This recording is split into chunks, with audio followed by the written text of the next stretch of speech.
राजाधिराज सद्गुरुनाथ महाराज की जय। गुरु ब्रह्मा गुरु विष्णु गुरुदेव महेश्वरा गुरु साक्षात परब्रह्म तस्मै श्री गुरुवे नमः।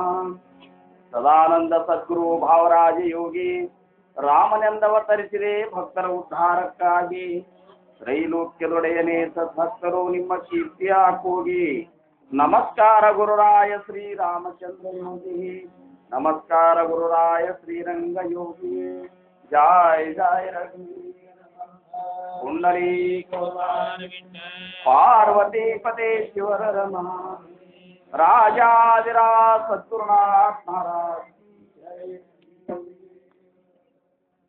रघुपति राघव राजा राम पतित पावन सीताराम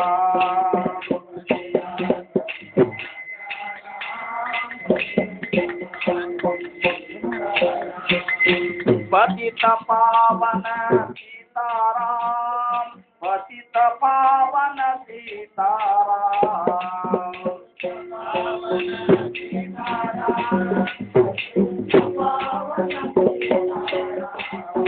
रघुपति राघव राजा राम पतित पावन सीताराम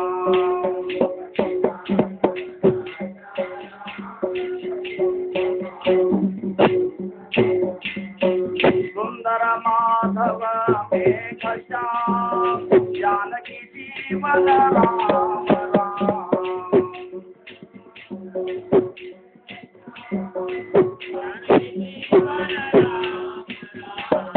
रघुपति राघव राजा राम पतित पावन सीताराम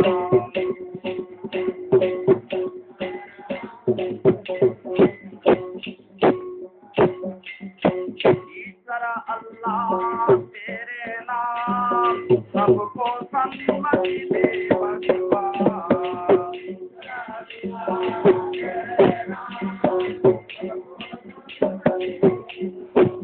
रघुपति राघव राजा राम पतित पावन सीताराम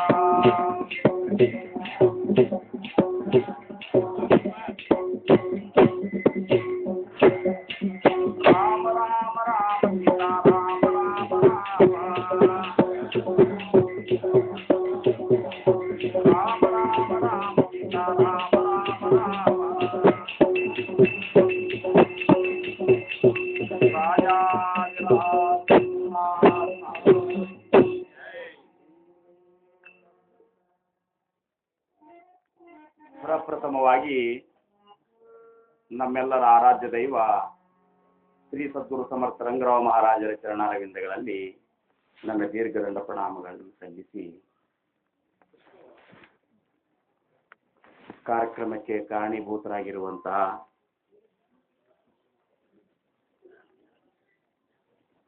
ಸಂಪ್ರದಾಯದ ಮೂಲರಾಗಿರುವಂತಹ ಭಾವ್ ಸಾಹೇಬ್ ಮಹಾರಾಜರ 9 ಮಂದಿ ಅಗ್ರಗಣ್ಯ ಶಿಷ್ಯರಲ್ಲಿ ತಮ್ಮ ದಾಸ್ಯ ಭಕ್ತಿಯನ್ನು ಮಾಡಿ ಗುರುಕೃಪೆಗೆ ಪಾತ್ರರಾಗಿ ಸದ್ಗುರು ಸ್ಥಾನವನ್ನು ಅಲಂಕರಿಸಿ ಜಗತ್ತಿನ ಜೀವಿಗಳ ಉದ್ಧಾರಕ್ಕೆ ಕಾರಣರಾಗಿರುವಂತಹ ಶ್ರೀ ಸದ್ಗುರು ಸಮರ್ಥ ಅಂಬೂರಾವ್ ಮಹಾರಾಜರ ಚರಣಾರವಿಂದಗಳಲ್ಲಿ ನನ್ನ ದೀರ್ಘವನ್ನು ಪ್ರಣಾಮ. ಸಮರ್ಥರು ನಮಗಾಗಿ ಹಾಕಿಕೊಟ್ಟಂತಹ ಈ ಸಪ್ತಾಹದ 2ನೇ ದಿವಸದಿಂದ ಉಪಸ್ಥಿತರುವಂತಹ ಎಲ್ಲ ಗುರುಬಂಧುಗಳಿಗೆ, ಗುರು ಭಗಿನಿಯರಿಗೆ ನಮಸ್ಕಾರ. ಕೃಷ್ಣ ಪರಮಾತ್ಮ ಭಗವದ್ಗೀತೆಯಲ್ಲಿ ಹೇಳುವಂತೆ ಯದಾ ಯದಾ ಹಿ ಧರ್ಮಸ್ಯ ಗ್ಲಾನಿರ್ಭವತಿ ಭಾರತ ಅಭ್ಯುತ್ಥಾನಮಧರ್ಮಸ್ಯ ತದಾತ್ಮಾನ್ಯಂ ಸೃಜಾಮ್ಯಹಂ ಪರಿತ್ರಾಣಾಯ ಸಾಧೂನಾಂ ವಿನಾಶಾಯ ಚ ದುಷ್ಕೃತಾಂ ಧರ್ಮ ಸಂಸ್ಥಾಪನಾರ್ಥಾರ್ಯ ಸಂಭವಾಮಿ ಯುಗೆ ಯುಗೆ ಅಂತೇಳಿ ಭಗವಂತ ಈ ಪೃಥ್ವಿ ಮೇಲೆ ಯಾವಾಗ ಯಾವಾಗ ಧರ್ಮದ ಗ್ಲಾನಿ ಆಗ್ತದ, ಜನರು ಅವಿವೇಕದಿಂದ ಅಹಂಕಾರದಿಂದ ವರ್ತನ ಮಾಡ್ಲಿಕ್ಕೆ ಶುರು ಮಾಡ್ತಾರ, ಯಾವಾಗ ಜಗತ್ತಿನ ಜೀವಿಗಳು ಸಮಾಧಾನವನ್ನು ಕಳ್ಕೊಳ್ಳುವಂತ ಸ್ಥಿತಿ ಬರ್ತದ, ಜ್ಞಾನಿಗಳು ಸತ್ಪುರುಷರು ಮಹಾತ್ಮರು ಆಧ್ಯಾತ್ಮ ಜೀವಿಗಳಿಗೆ ತೊಂದರೆ ಆಗ್ತದ, ಆವಾಗ ನಾನು ಮನುಷ್ಯ ರೂಪ ಧಾರಣ ಮಾಡಿಕೊಂಡು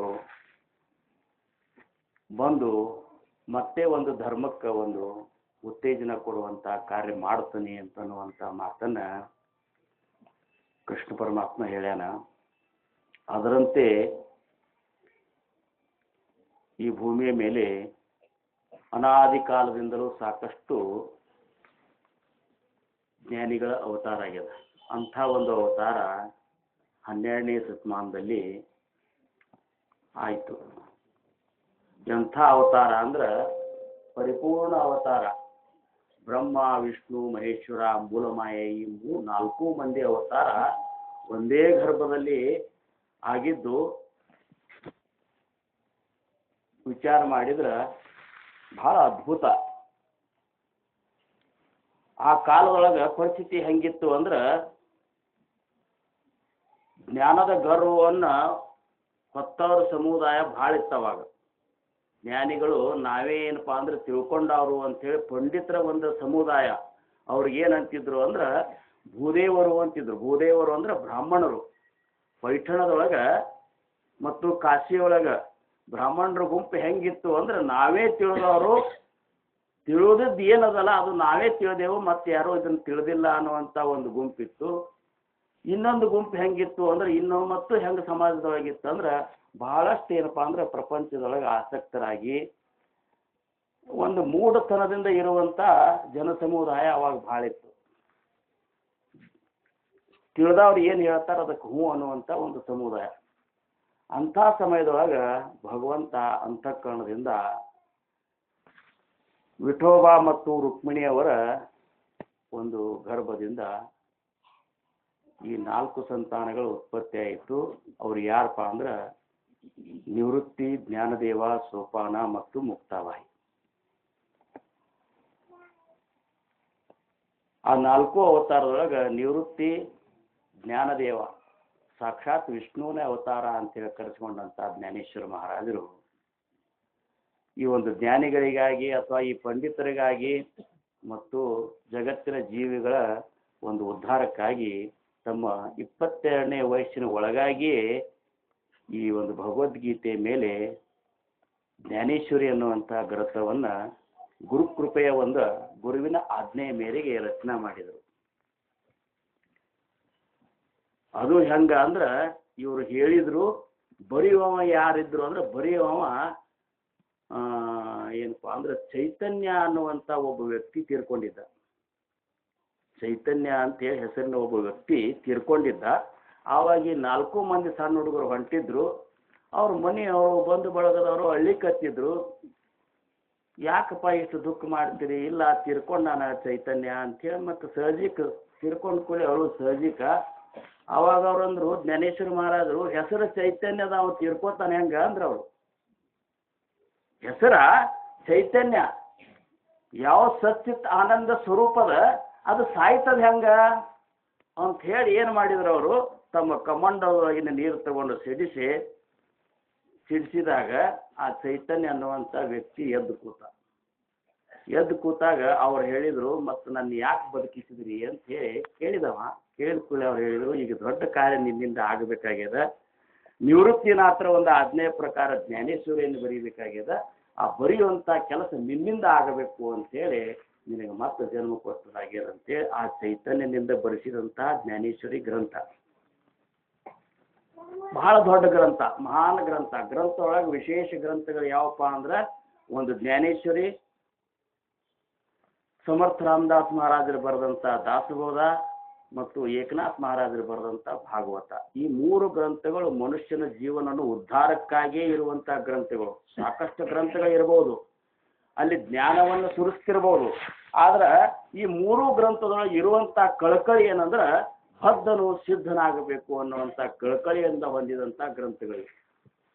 ಸಾಕಷ್ಟು ಗ್ರಂಥಗಳವ, ವೇದ ಉಪನಿಷತ್ತುಗಳವ, ಏನೇನೋ ಗ್ರಂಥಗಳು ಸಾಕಷ್ಟು ಭೂಮಂಡಲದಾಗ ಇರಬಹುದು. ಕರೆ ಈ 3 ಗ್ರಂಥಗಳು ಏನವಲ್ಲ, ಈ 3 ಗ್ರಂಥಗಳ ಮಾತ್ರ, ಈ ಗ್ರಂಥಗಳ ಉದ್ದೇಶ ಬದ್ಧನನ್ನ ಸಿದ್ಧನನ್ನಾಗಿ ಮಾಡಬೇಕು. ಒಬ್ಬ ಬದ್ಧನನ್ನ ಪರಮಾನಂದದ ಒಂದೇನಪ್ಪ ಅಂದ್ರೆ ಪರಿಪೂರ್ಣ ಸ್ಥಿತಿಗೆ ಹೋಗಿ ಮುಟ್ಟಿಸಬೇಕು ಅನ್ನುವಂಥ ಗ್ರಂಥಗಳ ಏನಪ್ಪ ಅಂದ್ರೆ ಉದ್ದೇಶವನ್ನು ಒಳಗೊಂಡಂಥ ಗ್ರಂಥಗಳು. ಅದಕ್ಕೆ ನಮ್ಮ ಈ ಒಂದು ಸಂಪ್ರದಾಯದ ಇಂಚಗೇರಿ ಸಂಪ್ರದಾಯದೊಳಗೆ ನೋಡ್ರಿ, ಮುಖ್ಯ ಗ್ರಂಥ ನಮ್ಮದು ದಾಸಬೋಧ, ಸಮರ್ಥ ರಾಮದಾಸ್ ಮಹಾರಾಜರ ದಾಸಬೋಧ. ಇದು ಗ್ರಂಥ ರಾಜ ಅನ್ನಿಸ್ತದೆ. ಈ 3 ಗ್ರಂಥದ ರಾಜ ಗ್ರಂಥ ಯಾವುದಪ್ಪ ಅಂದ್ರೆ ದಾಸಬೋಧ ಅಂತ ಹೇಳ್ತಾರೆ. ಯಾಕಂದ್ರೆ ಈ 2 ಗ್ರಂಥಗಳನ್ನು ಅವಲೋಕನ ಮಾಡಿ ತಮ್ಮ ಅನುಭವದಿಂದ ಬರೆದಂಥದ್ದು ದಾಸಬೋಧ. ರಾಮದಾಸ್ ಮಹಾರಾಜರು ನಾವು ಯಾವ ಗ್ರಂಥಗಳ ಆಧಾರದಿಂದ ಬರೆದೋನಿ ಅಂತನ್ನುವಂಥದ್ದು ಮೊದಲೇ ಸಮಾಸದಾಗ ಹೇಳ್ತಾರ. ಗುರುಗೀತಾ, ರಾಮಗೀತಾ, ಹಂಸಗೀತಾ ಅಂಥೇಳಿ, ಪಾಂಡವ ಗೀತಾ, ಭಗವದ್ಗೀತಾ, ಇವೆಲ್ಲ ಭಾಗವತ, ಜ್ಞಾನೇಶ್ವರಿ, ಇವೆಲ್ಲನೂ ಓದಿ ಅದನ್ನು ತಮ್ಮ ಜೀವನಕ್ಕೆ ಪ್ರತ್ಯಯ ತಗೊಂಡು, ಅದನ್ನು ಏನಪ್ಪ ಅಂದ್ರೆ ತಮ್ಮ ಜೀವನಕ್ಕೆ ಅನುಭವ ತಗೊಂಡು ಅದನ್ನು ತಮ್ಮದೇ ಆದಂಥ ಒಂದು ಅನುಭವ ರೂಪವನ್ನು ಪ್ರಕಟ ಮಾಡಿದಂಥ ಗ್ರಂಥ ಯಾವುದಂದ್ರೆ ಸಮರ್ಥ ರಾಮದಾಸ್ ಮಹಾರಾಜರಂತ ಬರೆದಂಥ ದಾಸಬೋಧ. ನಿಜವಾಗಿ ವಿಚಾರ ಮಾಡಿದರೆ ಯಾರು ದಾಸರಾಗ್ತಾರ ಅವ್ರು ಮಾತ್ರ ಬೋಧ ಮಾಡ್ಲಿಕ್ಕೆ ಸಮರ್ಥರಾಗ್ತಾರ ಅನ್ನುವಂಥ ಉದ್ದೇಶ ಇಟ್ಟುಕೊಂಡು ಅದಕ್ಕೆ ದಾಸಬೋಧ ಅಂದರು. ಯಾಕಂದ್ರೆ ದಾಸನಾದವ ಮಾತ್ರ ಬೋಧ ಮಾಡ್ಲಿಕ್ಕೆ ಸಾಧ್ಯದ. ನಾವು ಯಾವಾಗ ಅಂಥ ಒಂದು ಸ್ಥಿತಿಯನ್ನು ಹೊಂತೇವೆ ಅಂದ್ರೆ, ನಾವು ನಿಜವಾಗಿಯೂ ಸದ್ಗುರುವಿನ ದಾಸರಾಗಿ ಬದುಕಿದ್ರೆ ಮಾತ್ರ. ಕಾಯ ವಾಚ ಮನೆ ಝಾಲ ವಿಷ್ಣುದಾಸ. ಶರೀರದಿಂದ, ವಾಣಿಯಿಂದ ಮತ್ತು ಮನಸ್ಸಿನಿಂದ ನಾವು ಒಂದು ವೇಳೆ ಸದ್ಗುರುವಿನ ದಾಸರಾಗಿದ್ದೇ ಆದ್ರೆ, ನಮ್ಮ ಮುಖದಿಂದ ಬರುವಂತಹ ವಾಣಿ ಏನವಲ್ಲ, ಅವು ಭಗವಂತನ ವಾಣಿ ಆಗ್ತಾವ. ಅವನ್ನ ನಾವು ಮತ್ತೆ ಆ ಸ್ಥಿತಿಯನ್ನು ಹೊಂದಲಾರ್ದ ಏನಾದರೂ ಮಾತಾಡಿದೆವು ಅಂದ್ರೆ ಅವು ನಮ್ಮ ವಾಣಿ ಆಗ್ತಾವೆ. ನಮ್ಮ ವಾಣಿ ಮತ್ತು ಭಗವಂತನ ವಾಣಿ ಇದ್ರೊಳಗೆ ಏನು ಭೇದ ಅದ ಅಂದ್ರೆ, ಯಾವಾಗ ನಾವು ಶರೀರದಿಂದ, ವಾಣಿಯಿಂದ, ಮನಸ್ಸಿನಿಂದ ನಮ್ಮನ್ನ ನಾವು ಸದ್ಗುರುವಿಗೆ ಅರ್ಪಣೆ ಮಾಡಿಕೊಂಡಿದ್ದೇ ಆದ್ರೆ, ನಮ್ಮ ಮುಖದಿಂದ ಬರುವಂಥ ವಾಣಿ ಏನವಲ್ಲ, ಅವು ಭಗವದ್ವಾಣಿ ಅನಿಸುವುದು. ಅಂಥ ವಿಶೇಷ ಮಾವುಲಿ ಅವರ ಅವತಾರ 12ನೇ ಶತಮಾನದೊಳಗೆ ಆತು. ಒಬ್ಬ ಮಹಾಜ್ಞಾನಿಯ, ಒಬ್ಬ ಅವತಾರಿಕ ಒಂದು ಕುಟುಂಬದೊಳಗೆ ಹುಟ್ಟು ಬರಬೇಕಾದ್ರೆ ಆ ಕುಟುಂಬದ ಒಂದು ಪಾತ್ರತೆ ಬಹಳ ಮುಖ್ಯದ ಅಂತಾರ. ಈಗ ರಾಮದಾಸ್ ಮಹಾರಾಜರು ಅವತಾರ ತೊಟ್ಕೊಂಡು ಬರಬೇಕಾದ್ರೆ 21 ಪೀಳಿಗೆಯಿಂದ ಅಲ್ಲಿ ರಾಮ ಮತ್ತು ಸೂರ್ಯನ ಉಪಾಸಕರು ಆ ಮಂತಂದವರಾಗಿದ್ದರು. ರಾಮೋಪಾಸಕರು ಮತ್ತು ಸೂರ್ಯೋಪಾಸಕರು ಆಗಿದ್ರು. ಎಷ್ಟು? 21 ಪೀಳಿಗೆಯಿಂದ ಅಲ್ಲಿ ಏನಂದ್ರೆ ಈ ಉಪಾಸನ ನಡೀತಿತ್ತು. ಅಲ್ಲಿ ಆ ಒಂದು ಭೂಮಿಕಾ ನಿರ್ಮಾಣ ಆಗ್ಬೇಕಾದ್ರೆ ಆ ಭೂಮಿಕಾ ಹೆಂಗಿರಬೇಕು ಅಂದ್ರೆ ಅಷ್ಟೊಂದು ಪವಿತ್ರವಾಗಿರ್ಬೇಕಂತ. ಹಂಗೆ ಈ 4 ಮಂದಿ ಅವತಾರ ಆಗ್ಬೇಕಾಗಿತ್ತಂದ್ರೆ ಆ ಭೂಮಿಕಾ ಹೆಂಗಿತ್ತು ಅಂದ್ರೆ, ಇವರು ತಂದೆ ವಿಠೋಬ ಅವರು ಪ್ರಖಂಡ ವೈರಾಗ್ಯವಂತರಾಗಿದ್ರು. ಅವ್ರು ಹೆಂಗಿದ್ರು ಅಂದ್ರೆ ಸರ್ವಸಾಧಾರಣ ಹುಟ್ಟಿನಿಂದಲೇ ವೈರಾಗ್ಯ ಉತ್ಪನ್ನ ಆಗಿತ್ತೇನೋ ಅನ್ನುವಂಥ ಒಂದು ಸ್ಥಿತಿ ಇದ್ದವ್ರು ಇದ್ರು. ಅವರು ಯಾರು? ವಿಠೋಬ ಅವರು. ಅಂಥವ್ರು ಒಮ್ಮೆ ಆಳಂದಿ ಒಳಗ ಏನಪ್ಪ ಅಂದ್ರೆ ತೀರ್ಥಯಾತ್ರೆ ಮಾಡೋ ಹೊತ್ನ್ಯಾಗ ಆಳಂದಿ ಒಳಗ ಒಂದು ಕಟ್ಟಿ ಮೇಲೆ, ಸಿದ್ದೇಶ್ವರ ಗುಡಿಗೆ ಕಟ್ಟಿ ಮೇಲೆ ಅವರು ಬಂದು ಕೂತಿದ್ರು. ಸ್ನಾನಕ್ಕೆ ಬರೋರು ಅವರೆಲ್ಲ ಏನು ಮಾಡ್ತಿದ್ರು ನೋಡ್ತಿದ್ರು. ಯಾವಾಗ ನೋಡ್ರಿ ನಮ್ಮಲ್ಲಿ ಏನು ಅಂತರಂಗದಾಗದ ಅದು ಬಾಹ್ಯದೊಳಗೆ ಪ್ರಕಟ ಆಗ್ತಿರ್ತದೆ. ನಮ್ಮ ಅಂತರಂಗದೊಳಗೆ ದ್ವೇಷ, ಮತ್ಸರ, ಅಸೂಯೆ, ಅಹಂಕಾರ ಇವು ಅಕಸ್ಮಾತ್ ಇದ್ದು ಅಂದ್ರೆ ನಾವು ಮ್ಯಾಲೆ ಬೇಕಾದಷ್ಟು ಒಳ್ಳೆಯವರು ಅಂತ ಹೇಳಿ ತೋರಿಸ್ಲಿಕ್ಕೆ ಪ್ರಯತ್ನ ಮಾಡಿದ್ರು ಸಹಿತ ಅಂತರಂಗದಾಗ ಏನದಲ್ಲ ಅದು ನಮ್ಮ ಮುಖದಿಂದ, ನಮ್ಮ ಇಂದ್ರಿಯಗಳಿಂದ ಪ್ರಕಟ ಆಗ್ತಿರ್ತದೆ. ಅಂಥ ವೈರಾಗ್ಯ ಸಂಪನ್ನರಾದ್ರೆ ವಿಠೋಬಾ ಅವರ ನೋಡಿದ ಕೂಡಲೇ ಆಳಂದಿ ಜನರಿಗೆ ಏನು ಅನಿಸಿಬಿಡ್ತು, ಎಂಥ ಸಣ್ಣ ವಯಸ್ಸ, ಎಂಥ ಏನಪ್ಪ ಅಂದ್ರೆ ಪ್ರಖಂಡವಾದಂತಹ ಒಂದು ಏನಪ್ಪ ಅಂದ್ರೆ ತೇಜ್ ಇವನು ಮುಖದ ಮೇಲೆ ಅದ, ಎಂಥ ವ್ಯಕ್ತಿ ಇರಬೇಕು, ಇವ ಮಹಾತ್ಮನೇ ಇರಬೇಕು ಅಂತೇಳಿ ಸರ್ವಸಾಧಾರಣ ಆಳಂದಿ ಗ್ರಾಮಸ್ಥರು ನಿರ್ಣಯ ಮಾಡ್ಕೊಂಡು ಬಿಟ್ಟಂಗಾಗಿತ್ತು. ಅಂಥದ್ರೊಳಗೆ ಅಲ್ಲಿ ಒಬ್ಬ ವರ್ತಕರನ್ರಿ ಅಥವಾ ಒಬ್ಬರು ಅಲ್ಲಿ ನಾಗರಿಕರು ಬಂದರು, ಇವ್ರು ನೋಡಿದ್ರು, ಇವ್ರನ್ನ ಮನೆಗೆ ಕರ್ಕೊಂಡು ಹೋದ್ರು. ಕರ್ಕೊಂಡು ಹೋದಾಗ ಅವ್ರಿಗೊಬ್ಬಕ್ಕೆ ಮಗಳಿದ್ಲು, ಅವ್ರ ಹೆಸರು ಸಿದ್ಧೋಪಂತ ಅಂತೇಳಿ ಆ ಜ್ಞಾನೇಶ್ವರ ಇದು ಆಳಂದಿ ಒಳಗಿನ ಒಬ್ಬ ವ್ಯಕ್ತಿ. ಅವರು ಸಿದ್ಧೋಪಂತರ ಬಂದು ಇವ್ರು ನೋಡ್ಕೊಂಡು ಮನೆಗೆ ಕರ್ಕೊಂಡು ಹೋಗ್ಬೇಕು, ಇವ್ರು ಆದ್ರ ಆತಿಥ್ಯ ಮಾಡಬೇಕು ಅಂತೇಳಿ ಅವ್ರ ಮನಸ್ಸಿನಾಗ ಬಂತದು. ನೋಡ್ರಿ, ನಾವು ಒಳ್ಳೆಯವರಾಗಿ ಬದುಕಿದ್ದೇವೆ ಅಂದ್ರೆ ಯಾವುದನ್ನು ಯಾಚಿಸುವಂಥ ಅವಶ್ಯಕತೆ ಬೀಳುವುದಿಲ್ಲ ಅಂತಾರ. ನಮ್ಮ ಬದುಕು ಒಳ್ಳೆಯದಾಗಿತ್ತು ಅಂದ್ರೆ ಭಾಗ್ಯಕ್ಕೆ ಏನು ಕಡಿಮೆ ಅದ. ಈಗ ಹಿಂದೆ ಕಂತಿದ್ರು ಹಿರಿಯರು, ಊರಿಗೆ ಒಂದು ಮನಿ ಮಾಡ್ಬೇಕು ನೋಡಪ್ಪ ಅಂತ ಅಂತಿದ್ರು. ಊರ್ ಮಂದಿ ಒಂದು ಮನಿ ಮಾಡೋದಂದ್ರೆ ಏನು ಸದ್ಯದ ವಿಚಾರ, ಊರಿಗೆ ಒಂದೊಂದು ಪ್ಲಾಟ್ ತಗೊಂಡು ಮನಿ ಕಟ್ಸು ಅಂತ ತಿಳ್ಕೊತಾರೆ. ಹಂಗಲ್ಲ. ಊರಿಗೊಂದು ಮನಿ ಅಂದ್ರೆ ಪ್ರತಿ ಊರೊಳಗೂ ಒಬ್ಬನನ್ನಾದ್ರೂ ನೀನು ನಿನ್ನ ಅಂತಃಕರಣದಿಂದ ಅವನ ಅಂತಃಕರಣವನ್ನು ಗೆದಿಯುವಂತವಾಗಿರ್ಬೇಕಂತ ನೀನು ಯಾವುದೇ ಊರಿಗೆ ಹೋದ್ರೂ ಅಲ್ಲಿ ಒಬ್ಬ ವ್ಯಕ್ತಿ ಅಂತಃಕರಣ ಗೆದಿಯುವಂತ ಪ್ರೇಮಿ ನೀನಾಗಿದ್ದೆ ಅಂದ್ರೆ, ಅಂಥ ಒಂದು ನಿನ್ನಂತಲ್ಲಿ ಒಂದು ಆಂತರಿಕ ಶಕ್ತಿ ಇತ್ತಂದ್ರೆ, ಆಂತರಿಕವಾದಂಥ ವೈರಾಗ್ಯ ಇತ್ತಂದ್ರೆ ನಿನ್ನಂತಲ್ಲಿ, ನಿನ್ನನ್ನು ಏನಪ್ಪಾ ಅಂದ್ರೆ ಅಲ್ಲಿ ನೀ ಹೆಂಗೆ ಈ ಊರಾಗ ದಿವ್ಸ ಕಳಿಬೇಕು ಅನ್ನುವಂಥ ಪ್ರಶ್ನೆನೇ ಬರೋದಿಲ್ಲ. ಅವ ಬಂದು ನಿಮ್ಮನ್ನ ಮನೆಗೆ ಕರ್ಕೊಂಡು ಹೋಗಿಬಿಡ್ತಾನೆ. ನಿಮ್ಮ ಮನೆಯೊಳಗೆ ಸಿಗೋದಕ್ಕಿಂತ ಹೆಚ್ಚಿನ ಆದರ ಆತಿಥ್ಯ ನಿನಗೆ ಅಲ್ಲಿ ಸಿಗ್ತಿರ್ತದೆ. ಹಂಗೆ ಸಿದ್ಧೋಪಂತರು ವಿಠೋಬಾ ಅವ್ರನ್ನ ಕರ್ಕೊಂಡು ಹೋಗಿ ಆದರ ಆತಿಥ್ಯ ಮಾಡಿ 4 ದಿವಸ ನೀವು ಇದ್ದು ಹೋಗ್ರಿ ಅಂತೇಳಿ ಕೇಳ್ಕೊಂಡ್ರು. ಕೇಳ್ಕೊಂಡು ಕೂಡಲೇ ಆಯಿತು ಅಂಥೇಳಿ 4 ದಿವಸ ಇರಬೇಕಂತೇಳಿ ನಿರ್ಣಯ ಮಾಡ್ಕೊಂಡಿದ್ರು. ಪರಿಸ್ಥಿತಿ ಏನಾಗಿತ್ತು ಅಂದ್ರೆ ಸಿದ್ಧೋಪಂತರಿಗೆ ರುಕ್ಮಿಣಿ ಅನ್ನುವಂಥ ಒಬ್ಬಕ್ಕೆ ಮಗಳಿದ್ಲು.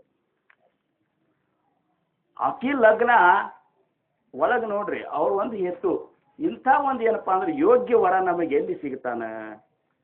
ನನ್ನ ಮಗಳಿಗೆ ಇಂಥ ಒಂದು ಯೋಗ್ಯ ವರ ಅಂದ್ರೆ ಯೋಗ್ಯತೆಗಳನ್ನು ವಿಚಾರ ಮಾಡುವಂತ ಸ್ಥಿತಿ ಇದ್ದು ಜನರು ಆವಾಗ ಇದ್ರು. ವಿಚಾರ ಮಾಡಿದ್ರೆ ಈಗ ಇಲ್ಲೇನೋ ಅಂತ ಅನಿಸ್ತದೆ. ಅಂಥ ಒಂದು ಅನಾಢ್ಯ ಕಾಲ ಅನಿಸುವಂಥ ಸಮಯದೊಳಗೆ ಯೋಗ್ಯತೆಗಳನ್ನು ವಿಚಾರ ಮಾಡುವಂತ ಜನರಿದ್ರು. ಅಂದ್ರೆ ಇನ್ನ ಅಲ್ಲಿ ನೈತಿಕ ಮಟ್ಟ ಅವಾಗಿತ್ತು. ಈಗ ಸದ್ಯಕ್ಕೆ ನಾವೇನು ವಿಚಾರ ಮಾಡ್ತೇವೋ, ನಮ್ಮ ಮಗಳಿಗೆ ಏನಾರ ವರ ನೋಡ್ಬೇಕಾದ್ರೆ ಮನಿತನ ಹೆಂಗದ ಅಂತ ನೋಡೋದಕ್ಕಿಂತ ಅವ್ ಎಷ್ಟು ಗಳಿಸ್ತಾನ ಅಂತ ನೋಡ್ತೀವಿ, ಏನು ಕಲ್ತಾನ ಅಂತ ನೋಡ್ತೇವೆ, ಎಷ್ಟು ಪಗಾರ ತಗೋತಾನ ಅಂತ ನೋಡ್ತೇವೆ, ಅವು ಎಷ್ಟು ಚಂದ ಇದ್ದಾನ ಅಂತ ನೋಡ್ತೇವೆ. ನಿಜವಾಗಿಯೂ ಈಗೇನು ನಾವು ನೋಡ್ಲಿಕ್ಕೆ ಹತ್ತೀವಲ್ಲ, ನಿಜವಾಗಿಯೂ ಸಮಾಧಾನಕ್ಕೆ ಇವು ಯಾವ ಉಪಯೋಗ ಇಲ್ಲ ಅಂತ. ಹೆಚ್ಚಿನ ಗಳಿಕೆನೂ ಉಪಯೋಗ ಇಲ್ಲ, ಸುಂದರತಾನೂ ಉಪಯೋಗ ಇಲ್ಲ, ಇವು ಯಾವ ಉಪಯೋಗ ಬೀಳೋದಿಲ್ಲ. ಯಾಕಂದ್ರೆ ನೈತಿಕತೆ ಅನ್ನುವಂಥದ್ದು ಏನದಲ್ಲ ಅದು ಇವೆಲ್ಲದರನ್ನ ಮೀರಿ ನಿಂತದು. ಯಾವನು ಭಗವದ್ ಭಕ್ತನಾಗಿರ್ತಾನ, ಯಾವನು ನೀತಿವಂತನಾಗಿರ್ತಾನ, ಯಾವನು ಧರ್ಮದಿಂದ ನಡಿಬೇಕಂತಿರ್ತಾನ, ಅವ ಏನಪ್ಪಾ ಅಂದ್ರೆ ನೋಡ್ಲಿಕ್ಕೆ ಕುರೂಪಿ ಆಗಿದ್ರು ಸಹಿತ ಭಗವಂತನ ದೃಷ್ಟಿಯೊಳಗೆ ಅವ ಸುರೂಪಿನೇ ಇರ್ತಾನೆ. ಮತ್ತೆ ಬೇಕಾದಷ್ಟು ಸುಂದರತಾ ಇದ್ರು ಹೊತ್ತು ಕುಡಿದು ಬಂದು ಮನೆಗೆ ಬಂದು ಬೀಳಾವಿದ್ದಂದ್ರೆ ಹಿರಿಯರು ಕಿರಿಯರು ಒಳ್ಳೆಯವರು ಕೀಳ ಒಳ್ಳೆಯವರು ಮತ್ತು ಏನಪ್ಪಾ ಅಂದ್ರೆ ಒಳ್ಳೆ ಇರ್ಲಾರ್ದವ್ರು ಇವನು ಗುರುತಿಡಿಯುವಂತ ಅವನಂತಲ್ಲಿ ಜ್ಞಾನನೇ ಇರಲಿಲ್ಲ ಅಂದ್ರೆ ಅನೀತಿವಂತನಾಗಿ ಬದುಕ್ತಿದ್ದಂದ್ರೆ ಅವು ಎಷ್ಟು ಗಳಿಸ್ತಿದ್ರು ಸಹಿತ ಆ ನಾವು ಕೊಟ್ಟಂತ ಮಗಳು ಸುಖದಿಂದ ಇರ್ತಾಳ ಅಂತ ಹೇಳಲಿಕ್ಕೆ ಬರುವುದಿಲ್ಲ. ಹಂಗ ಇವನು ನಿರ್ಣಯ ಮಾಡಿದ್ರೆ ಸಿದ್ಧೋಪಂತರವರು ನಮ್ಮ ರುಕ್ಮಿಣಿಗೆ ಇವನು ಕೊಟ್ಟು ಲಗ್ನ ಆಗಬೇಕು ಮಾಡಬೇಕು, ಇವನು ಕೇಳಬೇಕು ಅಂತೇಳಿ ಅದೇ ಚಿಂತನದಾಗ ಮಲ್ಕೊಂಡಾಗ ಸಿದ್ಧೋಪಂತರಿಗೆ ಸ್ವಪ್ನ ಬಿತ್ತು. ಸ್ವಪ್ನದೊಳಗೆ ಪಾಂಡುರಂಗ ಬಂದು ಹೇಳಿದ, ನೋಡು ಸಿದ್ಧೋಪಂತ, ಈಗೇನು ಬಂದಲ್ಲ ಅತಿಥಿ ನಿಮ್ಮ ಮನೆಗೆ, ಇವು ನಿನ್ನ ಮಗಳನ್ನು ಕೊಟ್ಟು ಲಗ್ನ ಮಾಡು. ಎಷ್ಟು ಆನಂದಕ್ಕೆ ಆಗಿರ್ಲಿಕ್ಕಿಲ್ರಿ. ಈಗೇನ ಅಂತಾರಲ್ಲ, ಹುಡುಕಾಡ್ಲಿಕ್ಕೆ ಹೋದಾಗ ಕಾಲಿಗೆ ತೊಡಗಿಸ್ತಂತ. ಯಾವುದೋ ಒಂದು ವಿಚಾರವನ್ನ ಹುಡುಕಾಡ್ಲಿಕ್ಕೆ ಹೋದಾಗ ಅದು ಕಾಲಿಗೆ ತೊಡಗಿ ಬಿಟ್ಟಿತ್ತಂತ. ಎಷ್ಟು ಆನಂದ ಆಗಿರ್ಲಿಕ್ಕಿದೆ ಸಿದ್ಧೋಪಂತರಿಗೆ. ಅವರು ನಸಿಕ್ಲೆ 2-3 ಸುಮಾರು ಅದು ಬಿದ್ದಿರ್ಬೇಕು ಸ್ವಪ್ನ. ಹೆಂಗ ಆಮೇಲೆ ಮುಂದೆ ನಿದ್ದಿನೇ ಹತ್ತಿಲ್ಲ. ಯಾವಾಗ ಇದನ್ನ ಮಾತನ್ನು ನಾನು ಏನಪ್ಪ ಅಂದ್ರೆ ಈ ವಿಠೋಬ ಅವ್ರಿಗೆ ಹೇಳಿನಂತೇಳಿ ಮುಂಜಾನೆ ಎದ್ದು ಕೂಡಲೇ ಬಂದ ಕೂತ ಹಿಂಗೆ ಆಗ್ಯದ್ರಿ, ನನಗೆ ಸ್ವಪ್ನ ಬಿದ್ದದ, ಮತ್ತು ಪಾಂಡುರಂಗನೇ ಸ್ವತಃ ಹೇಳ್ಯಾನ ನನ್ನ ಮಗಳನ್ನು ನೀವು ಲಗ್ನ ಆಗಬೇಕು ಅಂತ. ಸಿದ್ದೋಪಂತರಂದರು, ನೋಡಪ್ಪ ಪಾಂಡುರಂಗ ಹೇಳ್ಯಾನ ಒಪ್ಪಗೋತೀನಿ, ಇದು ಒಂದು ಸೈಡ್ ಆದಂಗೆ ಆತು ವ್ಯವಹಾರ. ನಿನಗೆ ಪಾಂಡುರಂಗ ಹೇಳ್ಯಾನಂತ ನೀ ಹೇಳ್ತಿ, ಆದ್ರೆ ನಿಜವಾಗಿಯೂ ಅದು ನನಗೆ ಖಾತ್ರಿ ಆಗಬೇಕಾಗಿತ್ತು ಅಂದ್ರೆ ನನಗೂ ಪಾಂಡುರಂಗ ಹೇಳಿದಂದ್ರೆ ಮತ್ತು ಪಾಂಡುರಂಗನ ಇಚ್ಛಾ ಅಂತೇಳಿ ಲಗ್ನ ಆಗ್ತೀನಿ ಅಂದ ಕೂಡಲೇ ಸಿದ್ದೋಪಂತರಂದ್ರು, ಹಂಗಾರೆ ಇನ್ನು 2 ದಿವಸ ಇರ್ರಿ ನೀವು, ಇನ್ನು 2 ದಿವಸ ಇರ್ರಿ ಅಂತಂದ್ರು. ಅವತ್ತು ರಾತ್ರಿ ಕನಸಿನಾಗ ಪಾಂಡುರಂಗ ವಿಠೋಬ ಅವ್ರಿಗೆ ಹೇಳಿದ, ನೀನು ಈ ಸಿದ್ದೋಪಂತನ ಮಗಳನ್ನು ನೀನು ಲಗ್ನ ಆಗೋ, ನಿನ್ನಿಂದ 4 ಮಂದಿ ಭಗವಂತನ ಅವತಾರ ಹಾಗೂ ಪ್ರಗಟ ಆಗುವಂಥ ಸಮಯದ ನಿನ್ನ ಕುಟುಂಬದಿಂದ ನಿನ್ನ ಉದರದಿಂದನೇ 4 ಮಂದಿ ಅವತಾರ ಆಗೋದದ ಅಂತೇಳಿ ಹೇಳಿದ್ಕೊಂಡೆ ಪಾಂಡುರಂಗನ ಇಚ್ಛಾ ಅಂತೇಳಿ ಲಗ್ನ ಆದರು. ಮುಂದೆ ಅಲ್ಲೇ ಆಳಂದಿ ಒಳಗಿದ್ರು. ಆದ್ರೆ ಲಗ್ನ ಆದರೂ ಖರೆ ಸಂಸಾರ ಮೇಲೆ ಆಸಕ್ತಿ ಇದ್ದಿದ್ದೇ ಇಲ್ಲ ಅವರು. ಯಾಕಂದ್ರೆ ಮೊದಲೇ ವಿರಕ್ತಿ ಭಾವ ಮತ್ತು ಸರ್ವಸಾಧಾರಣ ಎಲ್ಲವನ್ನೂ ತಿಳ್ಕೊಂಡಂಥ ಜ್ಞಾನಿ ಪುರುಷರೇ ಆಗಿದ್ರು ಅವರು. ಇದೇನಪ್ಪ ಇನ್ನು ಸಂಸಾರ ಅದ್ರಾಗ ರುಚಿನೇ ಇಲ್ಲ ನೋಡ್ರಿ. ರುಚಿ ಇರಲಿಲ್ಲ ಅಂತಂದ್ರೆ ರುಚಿ ಇರಲಾರ್ದಂಥ ಸ್ಥಿತಿ ನಮ್ಮದು ನಿಮ್ಮದು ಆಗಬೇಕು. ನಿಜವಾಗಿಯೂ ನಮ್ಮ ಮಹಾರಾಜರು ನಮಗೆ ಸಿಕ್ಕ ಮೇಲೆ ನಮ್ಮ ಸ್ಥಿತಿ ಹಂಗಾಗಿರಬೇಕು ಅಂದ್ರೆ ಸಂಸಾರದೊಳಗೆ ನಮಗೆ ರುಚಿ ಅಂತ ಅನಿಸಿರೇಬಾರ್ದು.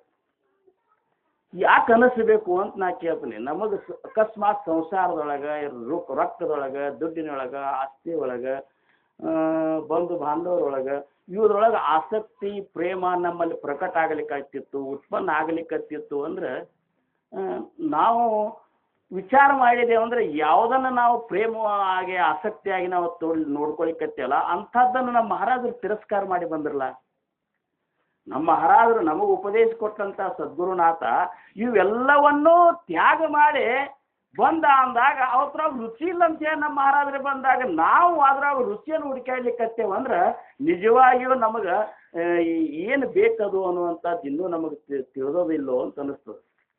ಅದಕ್ಕೆ ನಮಗೆ ಹೆಂಗಾಗಿರ್ಬೇಕು ಅಂದ್ರೆ ಈ ಸಂಸಾರದೊಳಗೆ ರುಚಿ ಅಂತ ಅನಿಸಿರಬಾರ್ದು. ಸಂಸಾರ ಬಿಡಂತೇಳಿ ಯಾರೂ ಜ್ಞಾನಿಗಳು ಹೇಳಿಲ್ಲ.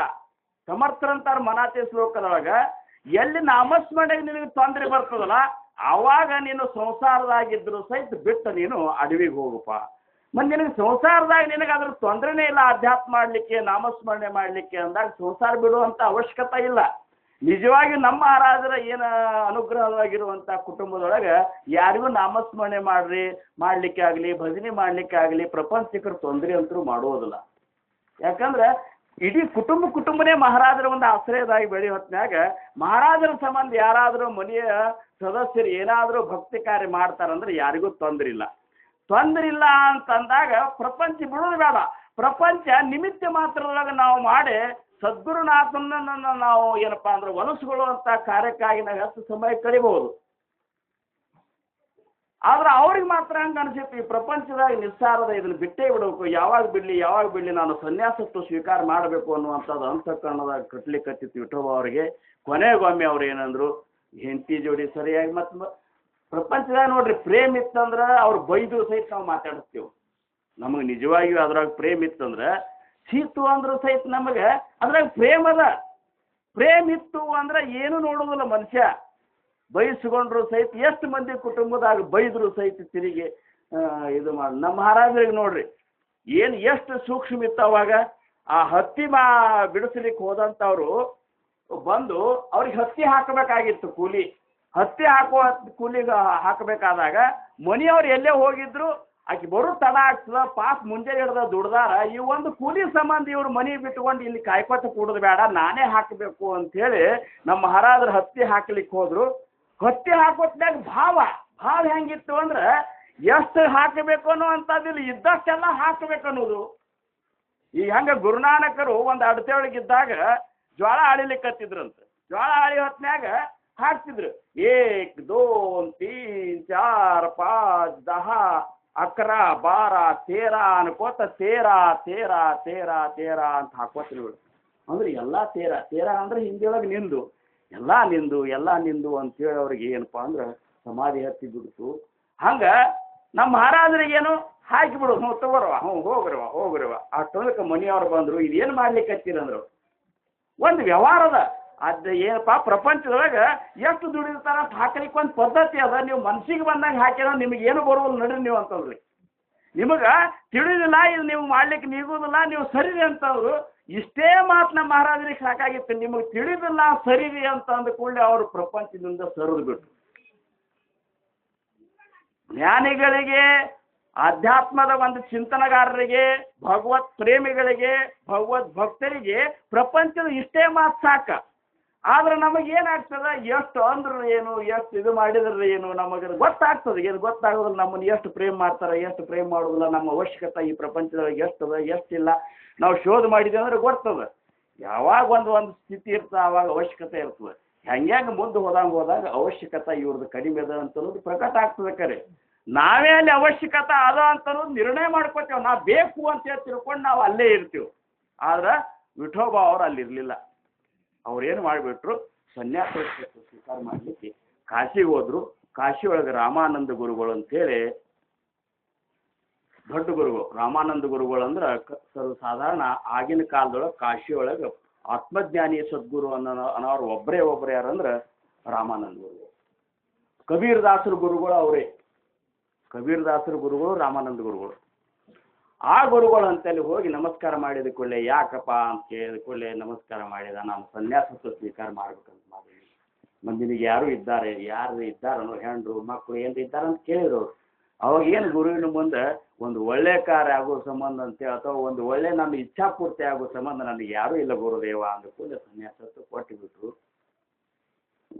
ಮೊದಲೇ ಜ್ಞಾನಿಗಳು ಆ ಆಶ್ರಮದ ಒಂದು ಸಮುದಾಯದೊಳಗೆ ಇವರೊಬ್ಬರು ಶ್ರೇಷ್ಠ ವಿದ್ಯಾವಂತ ಅಗ್ನಿ ಒಂದು ಏನಪ್ಪಾ ಅಂದ್ರೆ ಬಹಳಷ್ಟು ಒಳ್ಳೆಯ ಸ್ಥಾನದೊಳಗೆ ಇವರು ಅಲ್ಲಿ ಪ್ರಗಟ ಆಗ್ಲಿಕ್ಕತ್ರ ಆಶ್ರಮದೊಳಗೆ. ಸಾಧಾರಣ 4 ಮಂದಿ ಶಿಷ್ಯವರ್ಗಕ್ಕೆ ಇವರೇ ಎಲ್ಲ ಬೋಧನಾ ಮಾಡ್ಲಿಕ್ಕೆ ಶುರು ಮಾಡಿದ್ರು. ಯಾಕಂದ್ರೆ ಅಷ್ಟು ಪಂಡಿತರೇ ಇದ್ರು, ಅಷ್ಟು ಜ್ಞಾನಿಗಳೇ ಇದ್ರು, ಎಲ್ಲ ಏನಿರ್ಬೇಕೆಲ್ಲ ಇವ್ರಂತಲ್ಲಿ ಇತ್ತು. ರಾಮಾನಂದ ಗುರುಗಳಂದ್ರು, ಇನ್ನೇನಪ್ಪ ಇವನೇ ಮಾಡಂಗ ಆಗ್ಯಾನ ವಿಠೋಬಾ, ನೀನೇ ಏನಪ್ಪಾ ಅಂದ್ರೆ ಅಲ್ಲಿ ಏನು ಅವ್ರ ಹೆಸರು ಏನು ಮಾಡಿಬಿಟ್ರು, ಚೈತನ್ಯ ಪ್ರಭುಗಳು, ಚೈತನ್ಯ ಸನ್ಯಾಸಿ, ಹಿಂಗೆ ಚೈತನ್ಯಾಶ್ರಮ ಸನ್ಯಾಸಿ ಅಂತ ಅವ್ರಿಗೆ ಹೆಸರಿಟ್ರು. ಈಗ ನಾವು ಸನ್ಯಾಸತ್ವ ಸ್ವೀಕಾರ ಮಾಡಿದೇವು ಅಂದ್ರೆ ನಾವೇನು ಮಾಡೋ ಪರಿಸ್ಥಿತಿನೇ ಬರೋದಿಲ್ಲ. ಮಾಡಿದೇವು ಅಂದ್ರೆ ಅಲ್ಲಿ ಹೆಸರು ಚೇಂಜ್ ಮಾಡ್ತಾರೆ, ಮೊದಲಿನ ಹೆಸರು ಚೇಂಜ್ ಮಾಡ್ತಾರೆ. ಆವಾಗ ಚೈತನ್ಯಾಶ್ರಮ ನೀನೇನಪ್ಪ ಅಂದ್ರೆ ಇನ್ನು ಈ ಆಶ್ರಮದೊಳಗೆ ಎಲ್ಲ ಉಳಿಕಿದ ಶಿಷ್ಯವರ್ಗಕ್ಕೆ ನೀನು ಜ್ಞಾನ ಬೋಧನ ಮಾಡ್ಕೋತ ಇರು, ನಾನು ತೀರ್ಥಯಾತ್ರೆ ಮಾಡ್ಕೋತ ಬರ್ತೀನಿ ಅಂತೇಳಿ ಹೋಗ್ತೀನಿ ಅಂತೇಳಿ ರಾಮಾನಂದ ಗುರುಗಳು ತೀರ್ಥಯಾತ್ರೆಗೆ ಹೋದ್ರು. ನೋಡ್ರಿ ಇಲ್ಲಿ ಹೆಂಡತಿ ರುಕ್ಮಿಣಿ ತಾಯಿ ಮಲಗಲಿಕ್ಕತ್ತ. ಯಾಕಂದ್ರೆ ಹೆಣ್ಮಕ್ಳು ಒಂದು ಆಸೆ ಇಟ್ಕೊಂಡೆ ಲಗ್ನ ಆಗಿರ್ತಾರೆ. ನಮ್ಮನ್ನ ಲಗ್ನ ಆದ ಕೂಡಲೇ ಸನ್ಯಾಸ ಆಗೋದಿತ್ತು ಅಂದ್ರೆ ಲಗ್ನ ಯಾಕೆ ಆಗ್ಬೇಕಂತ ಸಣ್ಣ ಕಲ್ಪನಾ ಬರೋದಲ್ಲ. ಆದರೂ ಸಹಿತ ಆ ತಾಯಿ ಏನು ಮಾಡ್ತಿದ್ಲು ಅಂದ್ರೆ ಆ ಒಂದು ಇದ್ರೊಳಗೆ ಸಿದ್ದೇಶ್ವರ ಗುಡಿಯೊಳಗೆ ಒಂದು ಗಿಡ ಇತ್ತು, ಆಲದ ಗಿಡ ಏನೋ ಇತ್ತು. ಅದು ಇದು ಅಲ್ಲಿ ಕುತ್ಕೊಂಡು ಇದು ಏನಪ್ಪಾ ಅಂದ್ರೆ ಈ ಪಾಂಡವ ಪ್ರತಾಪ, ರಾಮಾಯಣ, ಮಹಾಭಾರತ ಈ ಕಾವ್ಯಗಳನ್ನು ಓದ್ತಿದ್ಲಕ್ಕಿ. ಇವ್ರು ಅಕಸ್ಮಾತ್ ಆ ಸಮಯ ಕೂಡಿ ಬಂತು. ರಾಮಾನಂದ ಗುರುಗಳು ಅಲ್ಲಿ ಬಂದು ಸಿದ್ದೇಶ್ವರ ಗುಡಿ ಕಟ್ಟಿ ಮೇಲೆ ಕೂತಿದ್ರು. ಆಕಿ ಮೋತಿ ನೋಡಿದ್ರು. ಮೋತಿ ಅಂತೂ ಎಕ್ದಮ್ ಸಪ್ಪಗಾಗಿತ್ತು. ಆದರೆ ಗ್ರಂಥ ಓದ್ಲಿಕ್ಕೆ ಹತ್ತಿದ್ಲು. ಹೋಗಿ ಮಹಾತ್ಮರು ಬಂದಾರ ಅಂತೇಳಿ ರುಕ್ಮಿಣಿ ತಾಯಿ ಬಂದು ನಮಸ್ಕಾರ ಮಾಡಿದ್ಲು. ನಮಸ್ಕಾರ ಮಾಡಿದ ಕೂಡಲೇ ಪುತ್ರವತಿ ಸೌಭಾಗ್ಯವತಿ ಏನಂತ ಆಶೀರ್ವಾದ ಮಾಡ್ತಾರೆ. ಏನು ಮಾಡ್ತಾರೆ?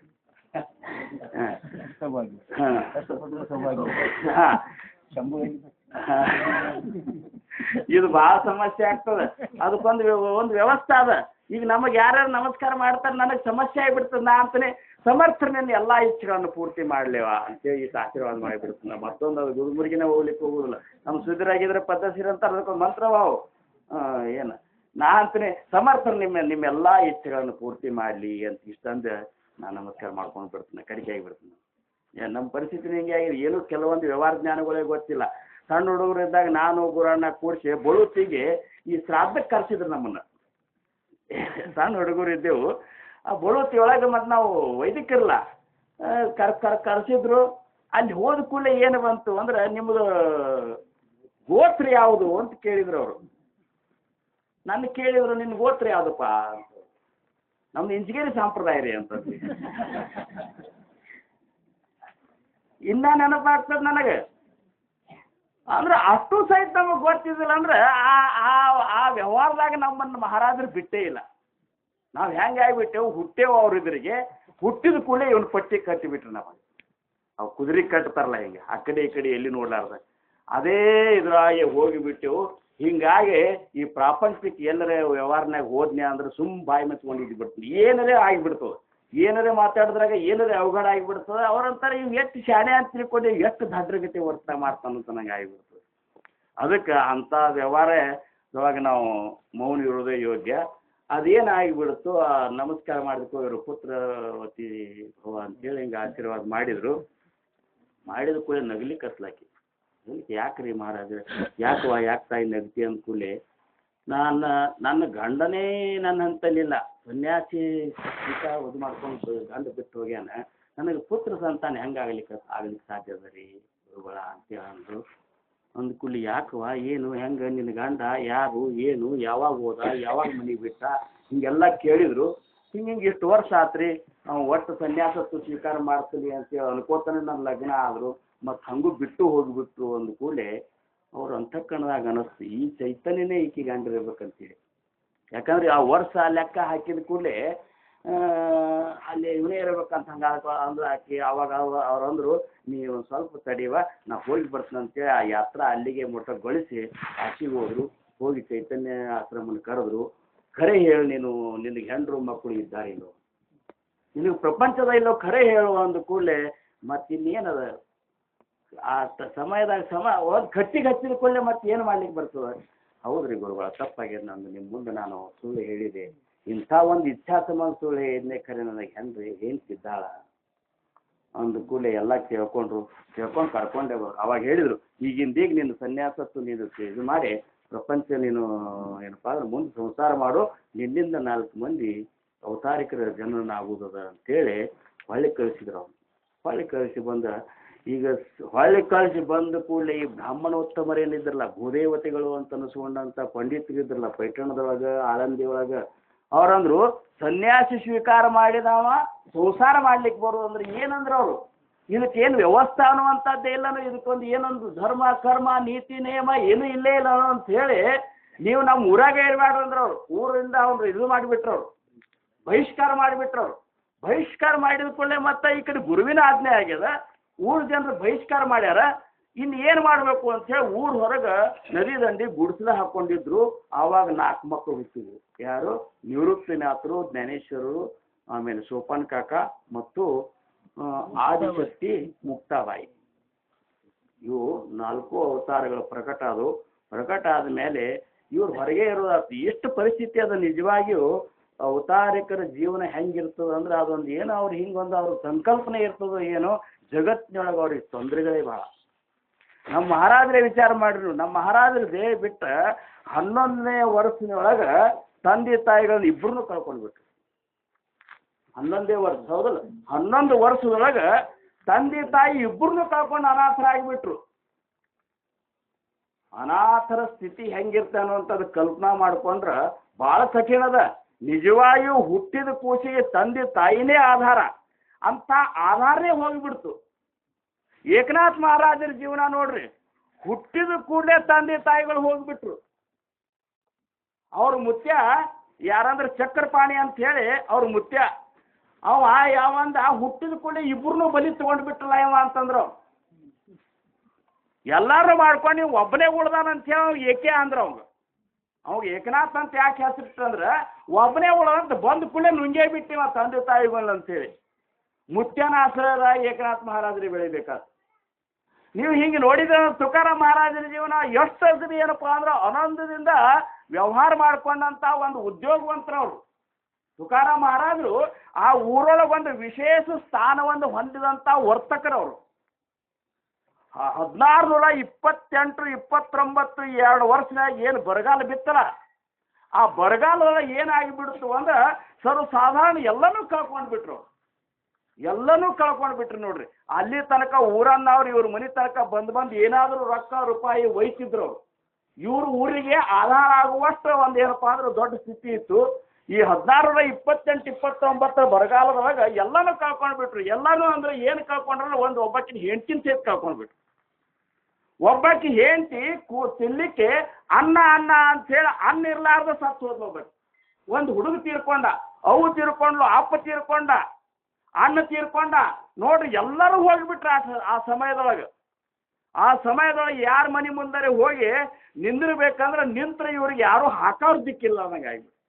ಯಾರು ನಮ್ಮಿಂದ ಇವರಿಂದ ಬದುಕಲಿಕ್ಕೆ ಹತ್ತಿದ್ರಲ್ಲ ಅವ್ರನ್ನ ಹೊಳೆ ಸಹಿತ ನೋಡಲಿಲ್ಲ.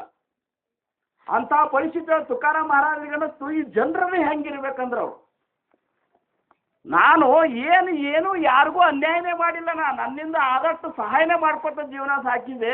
ಇವತ್ತಿನ ದಿವಸ ನಾನು ಇಂಥ ಪರಿಸ್ಥಿತಿ ಒಳಗೆ ಇವ್ರು ನನಗೆ ಮತ್ತೊಂದು ಮನಸ್ಸಿಗೆ ನೋವಾಗುವಂಗೆ ಮಾತಾಡ್ತಾರೆ ಹೊರತಾಗಿ ನನಗೆ ಯಾರೂ ನೀವು ಉಪಯೋಗ ಬೀಳಿಲ್ಲ ಅಂತೇಳಿ ಮನಸ್ಸಿಗೆ ನೋವಾಗಿ 14 ದಿವಸ ಭಂಡಾರಗೂಟದಾಗ ಹೋಗಿ ತಪಸ್ಸರಿ ಮಾಡಿದರು. ಪಾಂಡುರಂಗನ ಪ್ರಕಟ ಮಾಡ್ಕೊಂಡ್ರು. ಪ್ರಕಟ ಮಾಡ್ಕೊಂಡು ಮುಂದೆ ಬಂದು ಈ ಜನರನ್ನ ಏನೋ ಒಂದು ಭಾವನೆಗಳನ್ನು ನೋಡಿದ್ರಲ್ಲ, ಎಷ್ಟು ಸ್ವಾರ್ಥಿಗಳಿದ್ದಾರಂದ್ರೆ ನಾವು ಈಗಾದ್ರೂ ನಾವು ವಿಚಾರ ಮಾಡಿದ್ದೇವೆ ಅಂದ್ರೆ ನಾವು ಏನಾದರೂ ನಮ್ಮಿಂದ ಉಪಯೋಗ ಆಗ್ತಿದ್ರೆ ಮಾತ್ರ ನಮಗೆ ಜಗತ್ತಿನಿಂದ ಉಪಯೋಗ ಸಿಗ್ತದೆ. ನಮ್ಮಿಂದ ಏನೂ ಉಪಯೋಗ ಇಲ್ಲ ಅಂದ್ರೆ ನಮ್ಮನ್ನು ಹೆಂಗಂದ್ರೆ ಕಚಡ ಒಳಗೆ ಬಂಗಾರ ಅಂತಾರೆ ಇದ್ರಾಗ ಮರಾಠಿ ಒಳಗೆ. ಇಲ್ಲಿ ನಮ್ಮ ಬಂಗಾರಕ್ಕೆ ಇಲ್ಲಿ ಕಿಮ್ಮತ್ತದ 30,000, ಅಲ್ಲಿ ಮರಾಠಿ ಒಳಗೆ ಬಂಗಾರ ಅಂತಾರೆ. ಬಂಗಾರ ಅಂದ್ರೆ ಏನು, ಈ ಬಂಗಾರದ ಸಾಮಾನು ಅಂದ್ರೆ ಏನು, ಉಪಯೋಗ ಇಲ್ಲದ ಸಾಮಾನದೊಳಗೆ ನಾವು ಬಿದ್ದು ಬಿಡ್ತೀವಿ.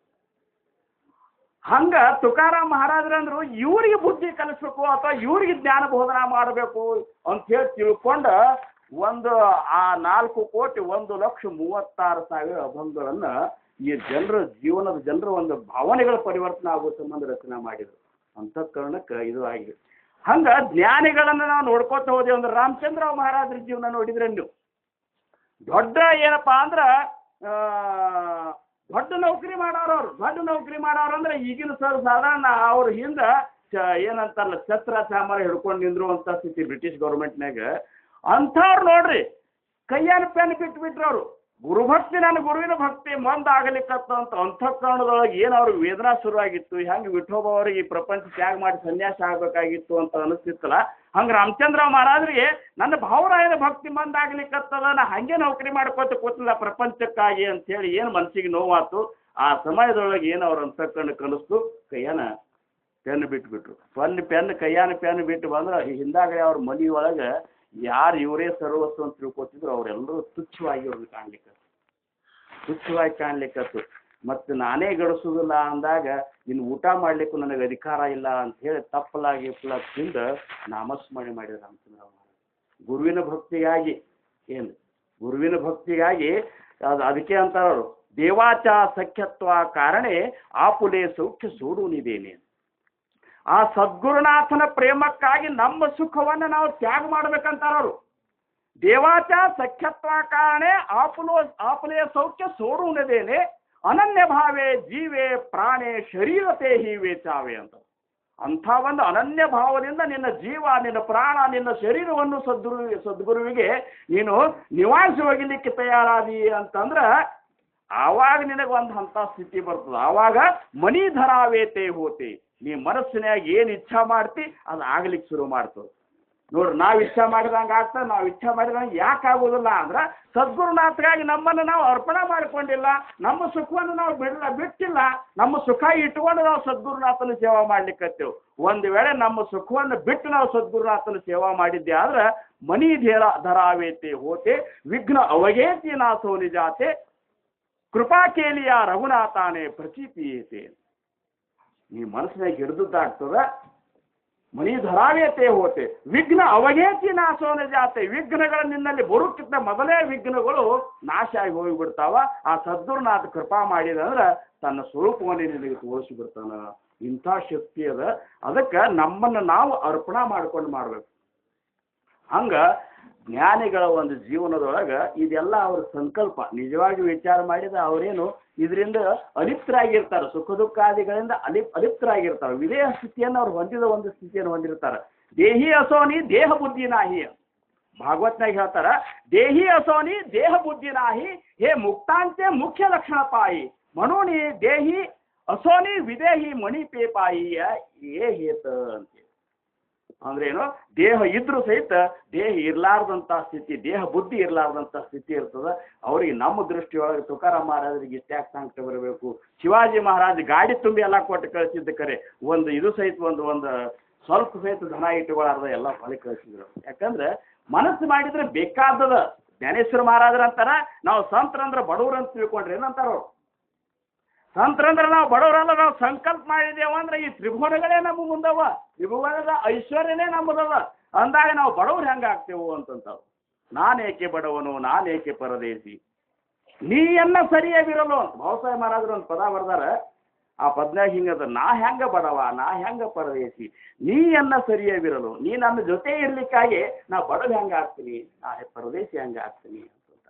ಹಂಗ ಸದ್ಗುರು ಆತನ ಶಿಷ್ಯರು ಯಾವಾಗಲೂ ಬಡವರಂತ ಕಲ್ಪನಾ ಮಾಡ್ಕೊಂಡಿದ್ರ ಅವರು ತಮ್ಮ ಸದ್ಗುರುನಾಥನನ್ನು ಸರಿಯಾಗಿ ಅರ್ಥ ಮಾಡ್ಕೊಂಡಿಲ್ಲ ಅಂತ ತಿಳ್ಕೋದು. ಸದ್ಗುರುನ ಶಿಷ್ಯ ಯಾವಾಗಲೂ ರಾಜಯಾಚಿಕ ಅಂತ ಕಾಯಭೀಕಮಾಗಿ ರಾಜನ ಹೆಂಡತಿ ಭಿಕ್ಷೆ ಬೇಡ್ಲಿಕ್ಕೆ ಸಾಧ್ಯದನು. ರಾಜನ ಹೆಂಡ್ರ ನಾವು, ರಾಜನ ಹೆಂಡ್ರ ನಾವು ಯಾವಾಗಲೂ ನಮ್ಮಲ್ಲಿ ದೈನ್ಯತೆ ಇರಬಾರ್ದು, ಚಿಂತೆ ಇರಬಾರ್ದು, ಭಯ ಇರಬಾರ್ದು. ಇವೆಲ್ಲ ಇರಲಿಲ್ಲ ಅಂದ್ರೆ ಅವ ಸರಿಯಾಗಿ ಒಂದು ಸ್ಥಿತಿಯೊಳಗೆ ಒಂದು ನಾಮಸ್ಮರಣೆ ಹಾದಿಯೊಳಗೆ ಇದ್ದಾನ ಅಂತೇಳಿ ಅನಿಸ್ತದ. ಇರಲಿ, ಹಂಗೆ ಜ್ಞಾನೇಶ್ವರ ಮಹಾರಾಜರ ಸ್ಥಿತಿ ಆಗಿಬಿಟ್ಟಿತ್ತು. ಸಮಯ ಯಾವಾಗ ಇದು ಅನಿಸ್ತದ ಅವಾಗ ಮುಗಿಸ್ಬಿಡ್ನಂತೆ. ಏನು ಸುಮ್ಮನೆ ಇವತ್ತೇನಪ್ಪ ಅಂದ್ರೆ ಇವತ್ತು ನಾವು ಜ್ಞಾನೇಶ್ವರ ಮಾವಲಿಯವರನ್ನು ಆಹ್ವಾನ ಮಾಡ್ಕೊಂಡೆವು. ಅವ್ರ ಬಗ್ಗೆ ಸ್ವಲ್ಪ ನಮಗೆ ಕಲ್ಪನಾ ಇತ್ತಂದ್ರೆ ಭಯ ಮತ್ತು ಭಕ್ತಿ ನಮ್ಮಲ್ಲಿ ಉತ್ಪನ್ನ ಆಗ್ತವೆ. ಯಾವ ಕೆಲಸ ನಾವು ಮಾಡ್ತೀವೋ ಆ ಕೆಲಸದ ಬಗ್ಗೆ ನಮಗೆ ಕಲ್ಪನಾ ಇರ್ಬೇಕಂತಾರು. ಜ್ಞಾನೇ ವಿಣ ಕರ್ಮ ವಿಗಡೆ ಹೇತು ಕದಾಪಿ ನಗಡೆ ಅಂತ. ತಿಳಿಲಾರ್ದ ಮಾಡಿದೇವಂದ್ರೆ ನೀವು ನೋಡ್ರಿ, ನಮ್ಮ ಒಂದು ಸಂಪ್ರದಾಯದೊಳಗೆ ಜ್ಞಾನೇಶ್ವರ ಮಾವುಲಿಯವರ ಒಂದು ಪೂಜಾ ಮಾಡಿ ನಾವು ಆಹ್ವಾನ ಮಾಡ್ಕೋಂಥ ಪದ್ಧತಿ ನೋಡ್ರಿ. ಇದೇ ಇಂಟೀರಿಯರ್ ಸಂಪ್ರದಾಯದ ಹೊರಗೆ ನೀವು ನೋಡಿದ್ರಂದ್ರೆ ಎಲ್ಲೋ ಗುಂಪಿನಾಗ ಒಬ್ಬನ ಕೊಳ್ಳಾಗ ವೀಣ ಹಾಕಿ ಅಲ್ಲೇ ಹಿಂಗೆ ಎಳ್ದ ಮುಗಿಸಿಬಿಡ್ತಾರೆ. ಯಾಕಂದ್ರೆ ಮಾವುಲಿ ಅವರನ್ನೇ ನಾವು ಆಹ್ವಾನ ಮಾಡ್ಕೊಳಿಕತ್ತೇವೋ ಅಂತ ಕಲ್ಪನಾ ಕೊಟ್ಟಾರ ನಮ್ಮ ಮಹಾರಾಜರು ನಮಗೆ. ಅಂಥೇಳಿ ನಾವು ಏನು ಮಾಡಿಬಿಡ್ತೇವೆ, ನಮ್ಮ ಮಾವುಲಿ ಅವರನ್ನೇ ಆಹ್ವಾನ ಮಾಡ್ಕೊಳಿಕತ್ತೇವು, ರಾಮದಾಸ್ ಮಹಾರಾಜರೇ ನಮ್ಮಲ್ಲಿ ಬರ್ಲಿಕ್ಕತ್ತಾರ ಅಂತನ್ನುವಂಥ ಕಲ್ಪನಾ ಕೊಟ್ಟಾರ ನಮ್ಮ ಮಹಾರಾಜರು. ಹಂಗೆ ನಮ್ಮಿಂದ ಮಾಡ್ಸ್ಯಾರ ಅಂಥೇಳಿ ನಮ್ಮಲ್ಲಿ ಸರಿಯಾದ ಈ ಕ್ರಿಯೆಗಳು ನಡೀತಾವೆ. ಇರ್ಲಿಕ್ಕಂದ್ರೆ ಹೊರಗೆ ನೋಡ್ರಿ ನೀವು, ದಾಸಬೋಧ ಪೂಜಾ ಇಲ್ಲ, ದಾಸಬೋಧ ಓದುದಿಲ್ಲ, ಅದ್ರ ಪಾರಾಯಣ ಇಲ್ಲ, ಏನೇನು ಇಲ್ಲ ಸತ್ತ ಅಂದ್ರೆ. ಯಾಕಂದ್ರೆ ಅಂಥ ಕಲ್ಪನಾನೇ ಕೊಟ್ಟಿಲ್ಲ. ಕಲ್ಪನಾ ಕೊಡಬೇಕಾಗ್ತದ್ರೆ ಅಂಥ ಗುರು ಇದ್ರೆ ಮಾತ್ರ ಕೊಟ್ಟಿರ್ತಾನ. ಅಂಥ ಆತ್ಮಜ್ಞಾನಿ ಶ್ರೋತ್ರಿಯ ಬ್ರಹ್ಮನಿಷ್ಠ ಸದ್ಗುರು ಇದ್ದಾವ ಮಾತ್ರ ಇವೆಲ್ಲ ಕಲ್ಪನಾ ಮಾಡಿ ತಮ್ಮ ಶಿಷ್ಯರಿಗೆ ಅಂತರಂಗದೊಳಗೆ ಬಿಂಬಿಸಿ ಬಿಡ್ತಾನಂತೇಳಿ ನಾವು ಇವತ್ತು ಸ್ವತಃ ಮಾವುಲಿ ಅವರೇ ನಿಂತಾರಂತೇಳಿ ಕಲ್ಪನಾ ಮಾಡಿಕೊಂಡು ನಾವು ಈ ಒಂದು ಪೂಜಾದಿಗಳನ್ನು ನಾವು ಮಾಡ್ತೇವೆ. ಇದು ನಮ್ಮ ಭಾಗ್ಯದು. ನಾವು ಏನು ಮಾಡ್ಲಿಕ್ಕತ್ತೇವೋ ಅನ್ನೋಂಥದ್ದು ಕಲ್ಪನಾ ನಮ್ಮ ಮಹಾರಾಜರು ನಮಗೆ ಮಾಡಿ ತೋರಿಸ್ಯಾರ, ನಮ್ಮ ಹೃದಯ ಅಂತರಂಗದೊಳಗೆ ಬಿಂಬಿಸ್ಯಾರ ಅಂದ್ರೆ ನಾವು ಭಾಗ್ಯವಂತರು. ಇರ್ಲಿಕ್ಕಂದ್ರೆ ಏನೋ ಮಾಡ್ತೇವಂದ್ರೆ ಏನು ಅದಕ್ಕೆ ಅರ್ಥದ? 4 ಹೊತ್ತ ಈಗ ಕ್ರಿಯೆಗಳನ್ನು ಮಾಡಬೇಕು, ನಿತ್ಯ ನಿಯಮಗಳನ್ನು ಮಾಡಬೇಕು ಅಂತ ಹೇಳಿ ಭಾವಸಾಹೇಬ್ ಮಹಾರಾಜರು ಎಷ್ಟು ಪ್ರಯತ್ನಪೂರ್ವಕವಾಗಿ ಭಜನಿ ಒಂದು ಸಂಪ್ರದಾಯ ಹಾಕಿಕೊಟ್ಟಾಗ ವಿಚಿತ್ರ ಮಾಡಿದ್ರೆ, ಕಲ್ಪನಾ ಮಾಡಿದ್ರೆ ವಿಚಿತ್ರ ಅನಿಸಿಬಿಡ್ತದೆ ನಮಗೆ. ಹೊರಗೆ ನಾವು ಮಾಡುವಂಥವ್ರು ಕ್ರಿಯೆ ಏನಪ್ಪಾ ಅಂದ್ರೆ ನಿಯಮಾವಳಿ ನೋಡಿದ್ರೆ ಹುಚ್ಚು ಹಿಡಿದು ಬಿಡ್ತದೆ. ಈಗ ನಾವು ನಿಮಗೆ ಹೇಳ್ತೀನಿ, ನಾವು ಹೆಂಗೆ ಮಾಡ್ತಾರಪ್ಪ ಅಂದ್ರೆ ಮಠಗಳೊಳಗೆ ನಡೆಯುವಂಥ ಕ್ರಿಯೆ ಹೇಳ್ತೀನಿ. ಅಮಾಸಿಗೆ ಒಮ್ಮೆ ಬಾರಾಭಂಗ ಅಂತಾರಂತ ನೋಡ್ರಿ. ಅಮಾಸಿಗೆ ಒಮ್ಮೆ ಬಾರಾಭಂಗ ಅನ್ನೋದು. ಉಳ್ಕಿದೊಳಗೆ ಏನು ಮಾಡ್ತಾರೆ, ನಿತ್ಯ ಉಪಾಸನ ಒಟ್ಟು ತಪ್ಪಿಸೋದ್ರಿ ಅಂತೇಳಿ ಅಗದಿ ಧೈರ್ಯದಿಂದ ಇದು ಮಾಡ್ಕೊಂಡು ಹೇಳ್ತಾರವರು.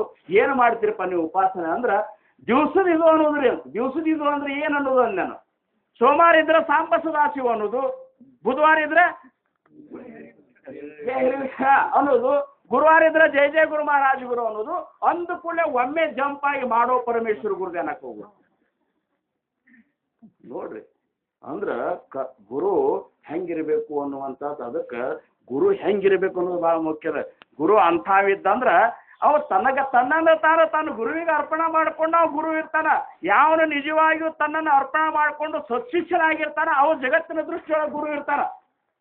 ಗುರು ನಾನು ಗುರು ಆಗೀನಿ ಅನ್ನಂತವ ಮೂರ್ಖರೊಳಗೆ ಮೂರ್ಖ ಅಂತಾರ. ಮೂರ್ಖರೊಳಗೆ ಮೂರ್ಖ ಅಂತ. ಯಾಕಂದ್ರೆ ನಾಹಿ ಭಕ್ತಿ ತೇ ಸಾಧನ, ನಾಹಿ ವೈರಾಗ್ಯನ ಭಜನ, ಕ್ರಿಯೆ ವಿಣ ಬೋಧೆ ಬ್ರಹ್ಮಜ್ಞಾನ ತೋಯಿಕ ಪಣತ ಮೂರ್ಖ ಅಂತಂದ್ರು. ಯಾಕಂದ್ರೆ ತಾನೇ ಆಪಣಾಸಿ ಪೋಹತಾನೇ ಲೋಕ ಬುಡವಾಯಾಸಿ ಪೋಣ ಕಾರ್ಯ ಅಂತ ಅವಾಗೇ ಈಸ್ಲಿಕ್ಕೆ ಬರೋದಿಲ್ಲ. ಜಗತ್ತಿನ ನಾ ಪಾರು ಮಾಡ್ತಾನಂತ ಹುಚ್ಚಿ ಕೆಲಸ ಹಿಡ್ಕೊಂಡು ಕೂತಂತ ಒಬ್ಬ ಮೂರ್ಖನಿಸ್ಕೋತಾನಂತ. ಏಕ ಶಿಷ್ಯಾಸ ವಿಕಿಲೆ, ಏಕ ದ್ರವ್ಯಾಸ ಅಕ್ಕಿಲೆ.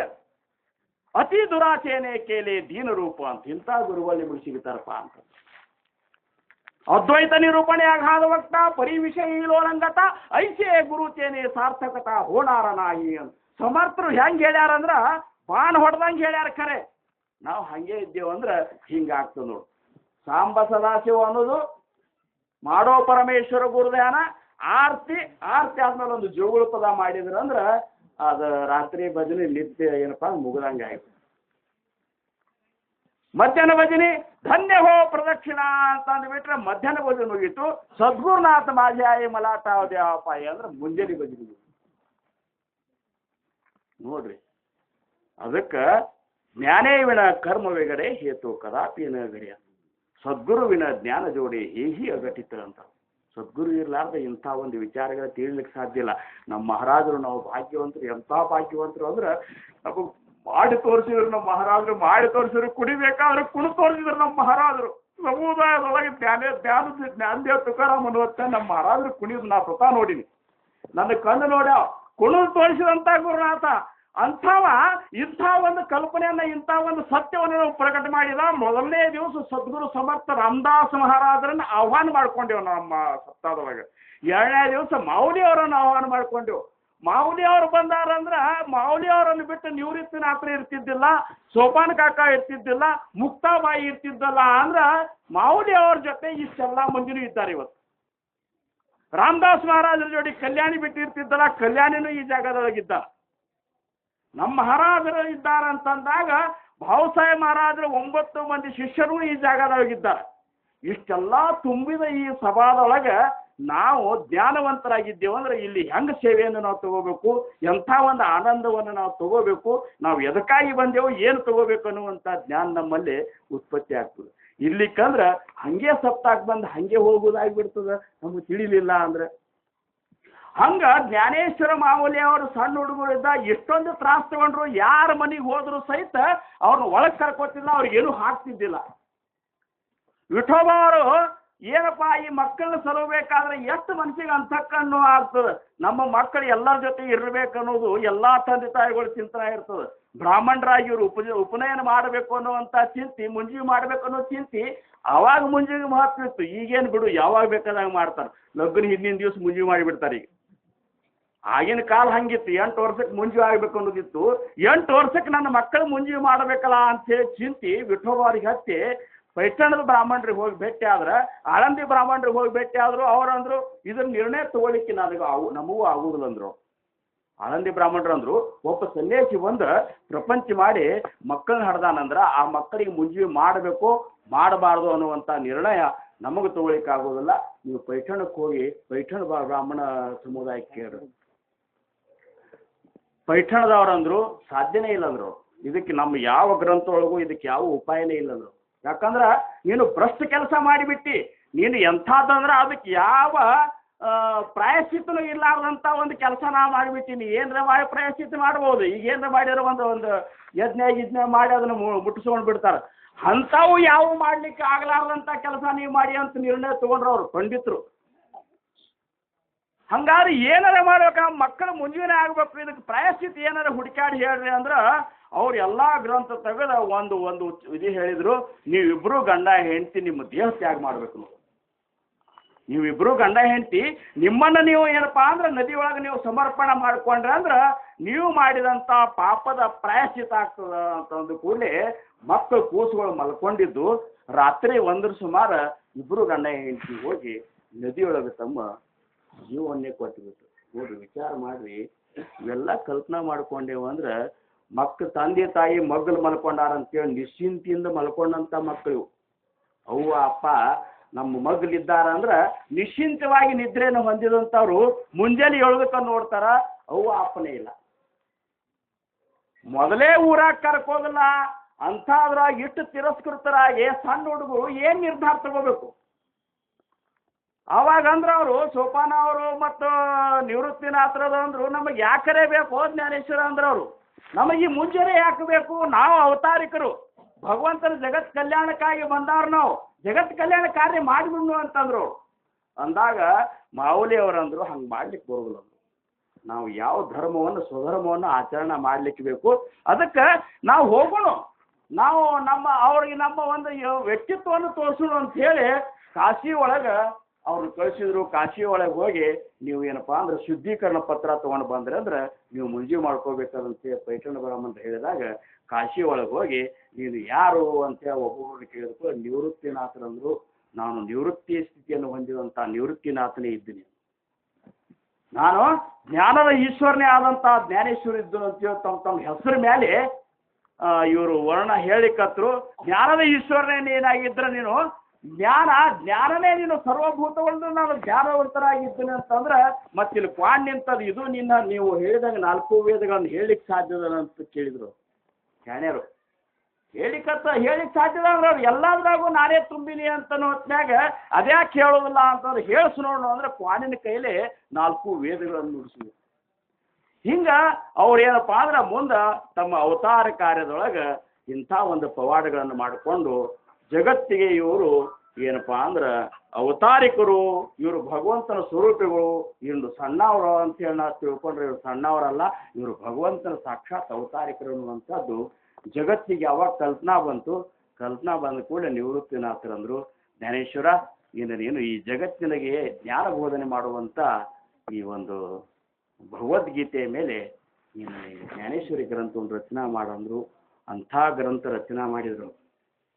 ಜ್ಞಾನೇಶ್ವರಿ ಗ್ರಂಥ ರಚನಾ ಮಾಡಿದ್ರೆ ಜ್ಞಾನೇಶ್ವರಿ ಗ್ರಂಥ ಹೆಂಗಿತ್ತು ಅಂದ್ರೆ ಅದೊಂದು ವಿಶೇಷ ಇತ್ತದು. ಅದರಾಗಿನ ಒಂದು ಅಧ್ಯಾಯ ಹೆಂಗಿತ್ತು, ಆ ಅಧ್ಯಾಯ ಸರಿಯಾಗಿ ಓದಿಬಿಟ್ರೆ ಬಂಗಾರೇ ಏನಪ್ಪ ಅಂದ್ರೆ ಉತ್ಪನ್ನ ಮಾಡುವಂಥ ಶಕ್ತಿ ಆ ಒಂದು ಅಧ್ಯಾಯದಾಗಿತ್ತು.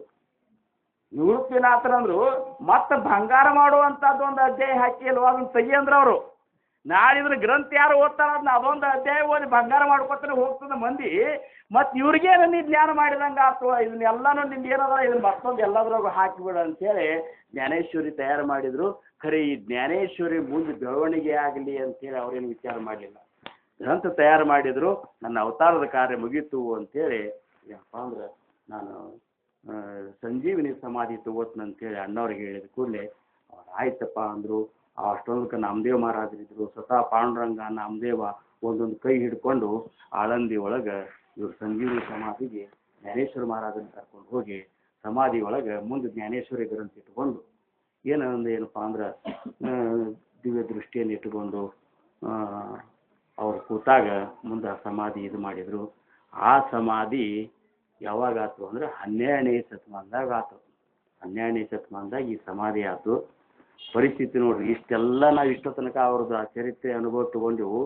ಅಂಥ ಜ್ಞಾನಿಗಳ ಸ್ಥಿತಿ ಹೆಂಗಾತು ಅಂದ್ರೆ 400 ವರ್ಷನ್ಯಾಗ ಆ ಸಮಾಧಿ ಸುತ್ತಮುತ್ತಲೇ ಕತ್ತಿಗಳು ಅಡ್ಡಾಡ್ತಿದ್ದು. ಕತ್ತಿಗಳು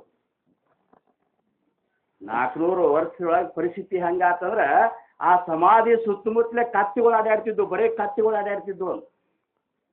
ಅಂದ್ರೆ ಜ್ಞಾನಿಗಳು ಅವತಾರಿಕರು ಇಂಥ ಕಾರ್ಯ ಮಾಡಿ ಹೋದಾಗ ಮುಂದಿನ ಒಂದು ಭಕ್ತ ಸಮುದಾಯ ಅದನ್ನು ನಡೆಸ್ಕೊಂಡು ಹೋಗ್ಬೇಕು. ಭಕ್ತ ಸಮುದಾಯ ಅಂಥ ಒಂದು ಸಮುದಾಯ ನಿರ್ಮಾಣ ಆಕೋತ ಹೋತಂದ್ರೆ ಮಾತ್ರ ಉಳಿತದ. ಇರ್ಲಿಕ್ಕಂದ್ರೆ ಜ್ಞಾನೇಶ್ವರಿ ಮಹಾರಾಜರ ಸಮಾಧಿ ಹೆಂಗಾತಂದ್ರೆ ಎಲ್ಲೆದಾನು ಅಂತದ್ದು ಪತ್ತ ಇರಲಾರ್ದಂಗಾಗಿತ್ತು. ಮುಂದೆ ಏಕನಾಥ್ ಮಹಾರಾಜರು ಯಾವಾಗ ಹುಟ್ಟಿ ಅವತಾರ ತಗೊಂಡು ಬಂದರು, ಏಕನಾಥ್ ಮಹಾರಾಜರಾಗಿ ಜಗತ್ತಿನ ಒಂದು ಶ್ರೇಷ್ಠ ಒಂದು ಸ್ಥಿತಿಯೊಳಗಿದ್ರು. ಆವಾಗ ಏಕನಾಥ್ ಮಹಾರಾಜರಿಗೆ ಸ್ವಪ್ನ ದೃಷ್ಟ ಅಂತ ಆಯ್ತು ಜ್ಞಾನೇಶ್ವರ ಮಹಾರಾಜರಿಂದ. ಜ್ಞಾನೇಶ್ವರ ಮಹಾರಾಜರು ಹೇಳಿದ್ರು, ಏಕನಾಥ ನೀನು ಬಂದ ನನ್ನ ಕೊಳ್ಳಿಗೆ ಆ ಒಂದು ಯಾವುದಪ್ಪ ಅಂದ್ರೆ ಅಜಾನುಭಾವ ವೃಕ್ಷದ ಒಂದು ಬೇರ ಸುತ್ತದ, ಅದನ್ನು ತೆಗಿ. ಈ ಜ್ಞಾನೇಶ್ವರಿ ಎಲ್ಲ ಆ ಕಡೆ ಈ ಕಡೆ ಚೆಲ್ಲಾಪಿಲ್ಲಿ ಆಗ್ಯದ. ಇವೆಲ್ಲ ಪಾನಗಳು ಕೂಡಿಸಿ ಜ್ಞಾನೇಶ್ವರಿ ಗ್ರಂಥವನ್ನು ಮತ್ತೊಮ್ಮೆ ನೀನು ತಯಾರು ಮಾಡಿ ಜಗತ್ತಿಗೆ ಕೊಡಪ್ಪ ಅಂದಾಗ ಈ ಏಕನಾಥ ಮಹಾರಾಜರು ತಮ್ಮ 400 ಮಂದಿ ಶಿಷ್ಯರಿದ್ರು. ಅವಾಗ 400 ಮಂದಿ ಶಿಷ್ಯರನ್ನು ಹೋಗಿ ನೋಡ್ತಾರ, ಸಮಾಧಿ ಮುಂದೆ ಎಲ್ಲ ಅಡವಿ ಬೆಳೆದು ಬಿಟ್ಟದಲ್ಲಿ. ಎಲ್ಲಿ ಸಮಾಧಿ ಅನ್ನೋದು ಗೊತ್ತಿಲ್ಲ. 4 ಮೂಲಿಗೆ ತಮ್ಮ ಶಿಷ್ಯರನ್ನು ಹುಡುಕ್ಯಾಡಿಸಿ ಆ ಸಮಾಧಿ ಹುಡುಕ್ಯಾಡಿ ಆ ಸಮಾಧಿ ಒಳಗೆ ಹೋಗಿ ಅವ್ರ ಬೇರು ತೆಗೆದು ಆಮೇಲೆ ಅವರ ಆಜ್ಞೆ ಪ್ರಕಾರ ಆ ಜ್ಞಾನೇಶ್ವರಿ ಗ್ರಂಥವನ್ನು ಆ ಕಡೆ ಈ ಕಡೆ ಪಾನಗಳನ್ನು ಇದು ಮಾಡಿದ್ದು. ಮತ್ತೊಮ್ಮೆ ಆ ಜ್ಞಾನೇಶ್ವರಿ ಗ್ರಂಥ ಸರಿಯಾಗಿ ಅದನ್ನು ಇದು ಮಾಡಿಕೊಂಡು ಜಗತ್ತಿಗೆ ಕೊಟ್ಟರು. ಇವತ್ತು ಕೋಟ್ಯಾವಧಿ ಜನರು ಆ ಗ್ರಂಥವನ್ನು ಉಪಾಸನೆಯನ್ನು ಮಾಡ್ಕೋತ ವಾರಕರಿ ಸಂಪ್ರದಾಯ ಅದ. ಇಷ್ಟೆಲ್ಲ ಯಾಕೆ ನಾವು ಕಲ್ಪನಾ ಮಾಡ್ಕೋಬೇಕು ಅಂದ್ರೆ ಜ್ಞಾನಿಗಳು ಅವತಾರ ತೊಟ್ಕೊಂಡು ಎದಕ್ಕೆ ಬಂದಿರ್ತಾರೆ? ನಮ್ಮ ಉದ್ಧಾರಕ್ಕಾಗಿ ಬಂದಿರ್ತಾರೆ. ನಮಗೆ ಪರಮಾನಂದದ ಒಂದು ಪ್ರಾಪ್ತಿಯನ್ನು ಮಾಡಬೇಕು ಅಂತ ಬಂದಿರ್ತಾರೆ. ಅದರ ಸಂಬಂಧ ತಮ್ಮ ಎಲ್ಲ ಕಷ್ಟ ನಷ್ಟಗಳನ್ನು ನೋವುಗಳನ್ನು ಸಹನೆ ಮಾಡಿಕೊಂಡು ತಮ್ಮ ತಮ್ಮ ಶಿಷ್ಯರ ಮನೆಗೆ ಬಂದು ಇಂಥ ಒಂದು ನಾಮೋಪದೇಶವನ್ನು ಕೊಟ್ಟಿರ್ತಾರೆ. ಅವ್ರು ಕೊಟ್ಟಂಥದ್ದು ಸಾಮಾನ್ಯ ಅಲ್ಲ. ಇಂಥ ಒಂದು ಉಪಕಾರ ನನ್ನ ಗುರುನಾಥ್ ನನ್ನ ಮೇಲೆ ಮಾಡ್ಯಾನ ಅಂದಾಗ ಆ ನನ್ನ ಗುರುವಿನ ಒಂದು ಕೀರ್ತಿಯನ್ನು ನಾನು ಸೂರ್ಯ ಚಂದ್ರಾದಿಗಳು ಇರುವವರೆಗೂ ನಾನು ಉಳಿಸಬೇಕು ಅಂತೇಳಿ ಸಮುದಾಯದ ಹವ್ಯಾಸ ಇಟ್ಟುಕೊಂಡು ಸಮುದಾಯ ತಯಾರು ಮಾಡ್ಕೋತ ಆ ಭಕ್ತಿ ಮಾರ್ಗವನ್ನು ಉಜ್ವಲವಾಗಿ ಬೆಳೆಸುವಂಥ ಕಾರ್ಯ ಮಾಡಿದರೆ ಮಾತ್ರ ನಿಜವಾಗಿಯೂ ನಾವು ಗುರುಕೃಪೆಗೆ ಪಾತ್ರ ಆಗ್ತೀವಿ. ಇವತ್ತು ನಮ್ಮದು 39ನೇ ವರ್ಷಕ್ಕೆ ಕುಬಕಡ್ಡಿ ಸಂಪ್ರದಾಯ ನಮ್ಮ ಮಹಾರಾಜರ ದೇಹ ಬಿಟ್ಟು 39 ವರ್ಷ ಆದರೂ 39 ವರ್ಷದ ಹಿಂದೆ ಹೆಂಗಿತ್ತು ಅದರ ಎಷ್ಟೋ ಪಟ್ಟು ಏನಪ್ಪ ಅಂದ್ರೆ ವೈಭವದಿಂದ ನಮ್ಮ ಸಂಪ್ರದಾಯ ನಡಲಿಕ್ಕತ್ತದಲ್ಲ, ಇದು ನಮ್ಮ ಗುರುನಾಥನ ಒಂದು ಅಂತಃಕರಣ ಗೆದಿಯುವಂಥ ಕೆಲಸ ನಮ್ಮಿಂದ ಆಗಲಿಕ್ಕತ್ತದ ಅಂತೇಳಿ ನಾವು ಕಲ್ಪನಾ ಮಾಡ್ಕೋಬೇಕು. ಹಿಂಗೆ ನಾವು ಗುರುನಾಥನ ಒಂದು ಅವ ಮಾಡಿದಂಥ ಉಪಕಾರ ಸ್ಮರಣ ಇಟ್ಟುಕೊಂಡು ಅವ ಹೇಳಿದಂಥ ಮಾರ್ಗದೊಳಗೆ ಇದು ಆಜ್ಞೆ ಅಂತ ತಿಳ್ಕೊಂಡು ಅವು ಈ ನಿತ್ಯ ಉಪಾಸನಾ ನಾಮಸ್ಮರಣೆ ಭಜನಾದಿಗಳು ದಾಸಬೋಧ ಇವೆಲ್ಲ ಗ್ರಂಥಗಳು ನಮ್ಮ ಮಹಾರಾಜ ನಮ್ಗೆ ಹೆಂಗೆ ಮಾಡಿ ತೋರಿಸ್ಯಾರ ಅದನ್ನು ನಾವು ನಿತ್ಯವಾಗಿ ಇದು ನಮ್ಮ ಏನಪ್ಪ ಇದೊಂದು ಆಜ್ಞೆ ಅದ ನಾವು ಮಾಡಲಿಕ್ಕೇ ಬೇಕು ಅಂತೇಳಿ ತಿಳ್ಕೊಂಡು ಪ್ರೇಮದಿಂದ ಮಾಡಿದ್ದಾದ್ರೆ ನಮ್ಮಂತಲ್ಲಿ ಉಳಿತದೆ. ವಿಚಾರ ಮಾಡಿದ್ರೆ ನಾವು ಒಬ್ಬರೇ ಮಾಡ್ಲಿಕ್ಕತ್ತೀವಿ ಅಂದ್ರೆ ನಮ್ಮ ಮನೆಯೊಳಗೆ ಆಧ್ಯಾತ್ಮ ಪೂರ್ಣ ಪತನಕ್ಕೆ ಇಳಿದು ಬಿಡ್ತದೆ. ನೀವು ಒಬ್ಬವನೇ ಖರೆ ಆಗ್ತಿ. ನೀವು ಹೋದ ಮೇಲೆ ನಿಮ್ಮ ಮನೆತನದೊಳಗೆ ನಿನ್ನ ಗುರುವಿನ ಭಕ್ತಿ ನಿಂತು ಹೋಗ್ತದೆ ಅಂತ ತಿಳ್ಕೊಬೇಕು. ನಾವು ಮಕ್ಕಳ ಮೇಲೆ ಅತಿ ಮೋಹ ಮಾಡಲಾರ್ದ ಮಕ್ಕಳನ್ನು ಆಧ್ಯಾತ್ಮದ ಒಂದು ಹಾದಿಯೊಳಗೆ ನಾವು ನಡೆಸ್ಕೊತ ಹೋದೆವಂದ್ರೆ ಮಾತ್ರ ನಾವು ಮಾಡಿದ ಭಕ್ತಿಗೆ ಒಂದು ಸಾರ್ಥಕತೆ ಅದ. ನೀವೊಬ್ಬನೇ ಜಿಗದಾಡಿ ಏನು ಮಾಡಿದ್ರು ಸಹಿತ ನೀವು ಹೋದ್ಮೇಲೆ ಏನದ. ಅದಕ್ಕೆ ನಮ್ಮ ಕುಟುಂಬದಾಗ ನಮ್ಮ ಸ್ಥಿತಿ ಏನದ ಅಂತನ್ನುವಂಥದ್ದು ಮೊದಲು ಆಧ್ಯಾತ್ಮ ನಮ್ಮಿಂದ ನಮ್ಮ ಕುಟುಂಬದಿಂದ ನಮ್ಮ ಆಮೇಲೆ ಏನಪ್ಪ ಅಂದ್ರೆ ಸಮುದಾಯದವ್ರು ನಾವು ಹರಡುವಂಗೆ ಆ ನಾಮಸ್ಮರಣೆ ನೀತಿ ಕ್ರಿಯೆಗಳನ್ನು ಉಪಾಸನೆಗಳನ್ನು ಮಾಡ್ಕೋತ ನಾವು ನೀವುಗಳೆಲ್ಲ ನಮ್ಮ ಮಹಾರಾಜರು ಹಾಕಿಕೊಟ್ಟಂಥ ಈ ಪಥ ಈ ಒಂದು ಆನಂದ ನಾವು ಅನುಭವಿಸ್ಕೊತ ಇರೋನು ಅಂಥ ಒಂದು ಶಕ್ತಿ ಅಂಥ ಒಂದು ಸಾಮರ್ಥ್ಯ ಆನಂದ ಕೊಟ್ಟುಬಿಟ್ಟಾರೆ ನಮ್ಮ ಮಹಾರಾಜರು. 27 ಕಡೆ ಈ ರೀತಿ ಸತ್ಸಂಗ ನಡೀತಾವೆ. ವಾರಕ್ಕೊಂದು ಸತ್ಸಂಗ ನಡೀತದೆ, ವಿಶೇಷ ಸತ್ಸಂಗಗಳಾಗ್ತವೆ. ಮತ್ತು ಎಷ್ಟು ಸರಿ ನಮ್ಮ ಕುಬಕಡ್ಡಿ ಸಂಪ್ರದಾಯ ಕುಬಕಡ್ಡಿ ನಮ್ಮ ಮಹಾರಾಜರ ಶಿಷ್ಯ ಬಳಗ ಈ ಜಗತ್ತಿನೊಳಗೆ ಯಾರೂ ಮಾಡಲಾರ್ದನ್ನು ಮಾಡಿ ತೋರಿಸ್ಬಿಟ್ಟು ದಾಸಬೋಧ ಗ್ರಂಥದ ಕಿಮ್ಮತ್ತಿಯಲ್ಲಿ ಹೊರಗೆ ವಿಚಾರ ಮಾಡಿದರೆ ನಮ್ಮಲ್ಲಿ ಎಂಥ ಒಂದು ಮಹತ್ವ ಅಂದ್ರೆ ದಾಸಬೋಧ ಎಲ್ಲಿ ಪ್ರಕಟ ಆಯ್ತು, ಎಲ್ಲಿ ದಾಸಬೋಧ ಬರೋದ್ರು, ಯಾರು ಬರೋದ್ರು, ಎಲ್ಲಿ ಆ ಸ್ಥಾನದೊಳಗೆ ಹೋಗಿ ದಾಸಬೋಧ ಪಾರಾಯಣ ಮಾಡಿ ಬಂದಂಥ ನಮ್ಮ ಬಳಗ ಇದೆಲ್ಲ ನಾವು ಮಾಡ್ಯಾವಂತಲ್ಲ, ಮಹಾರಾಜರು ಈ ರೀತಿ ನಮ್ಮಿಂದ ಮಾಡಿಸ್ಲಿಕ್ಕತ್ತಾರಂದ್ರೆ ನಾವು ಭಾಗ್ಯವಂತರು ಅಂತ ತಿಳ್ಕೊಂಡು ಅವ್ರ ಸೇವಾದೊಳಗೆ ಮುಂದಿನ ದಿವಸಗಳನ್ನು ನಾವು ಕಳೆಯೋನು, ಅವ್ರ ಕೃಪೆಗೆ ಪಾತ್ರ ಆಗೋಣ ಅಂತ ಹೇಳ್ಕೊತ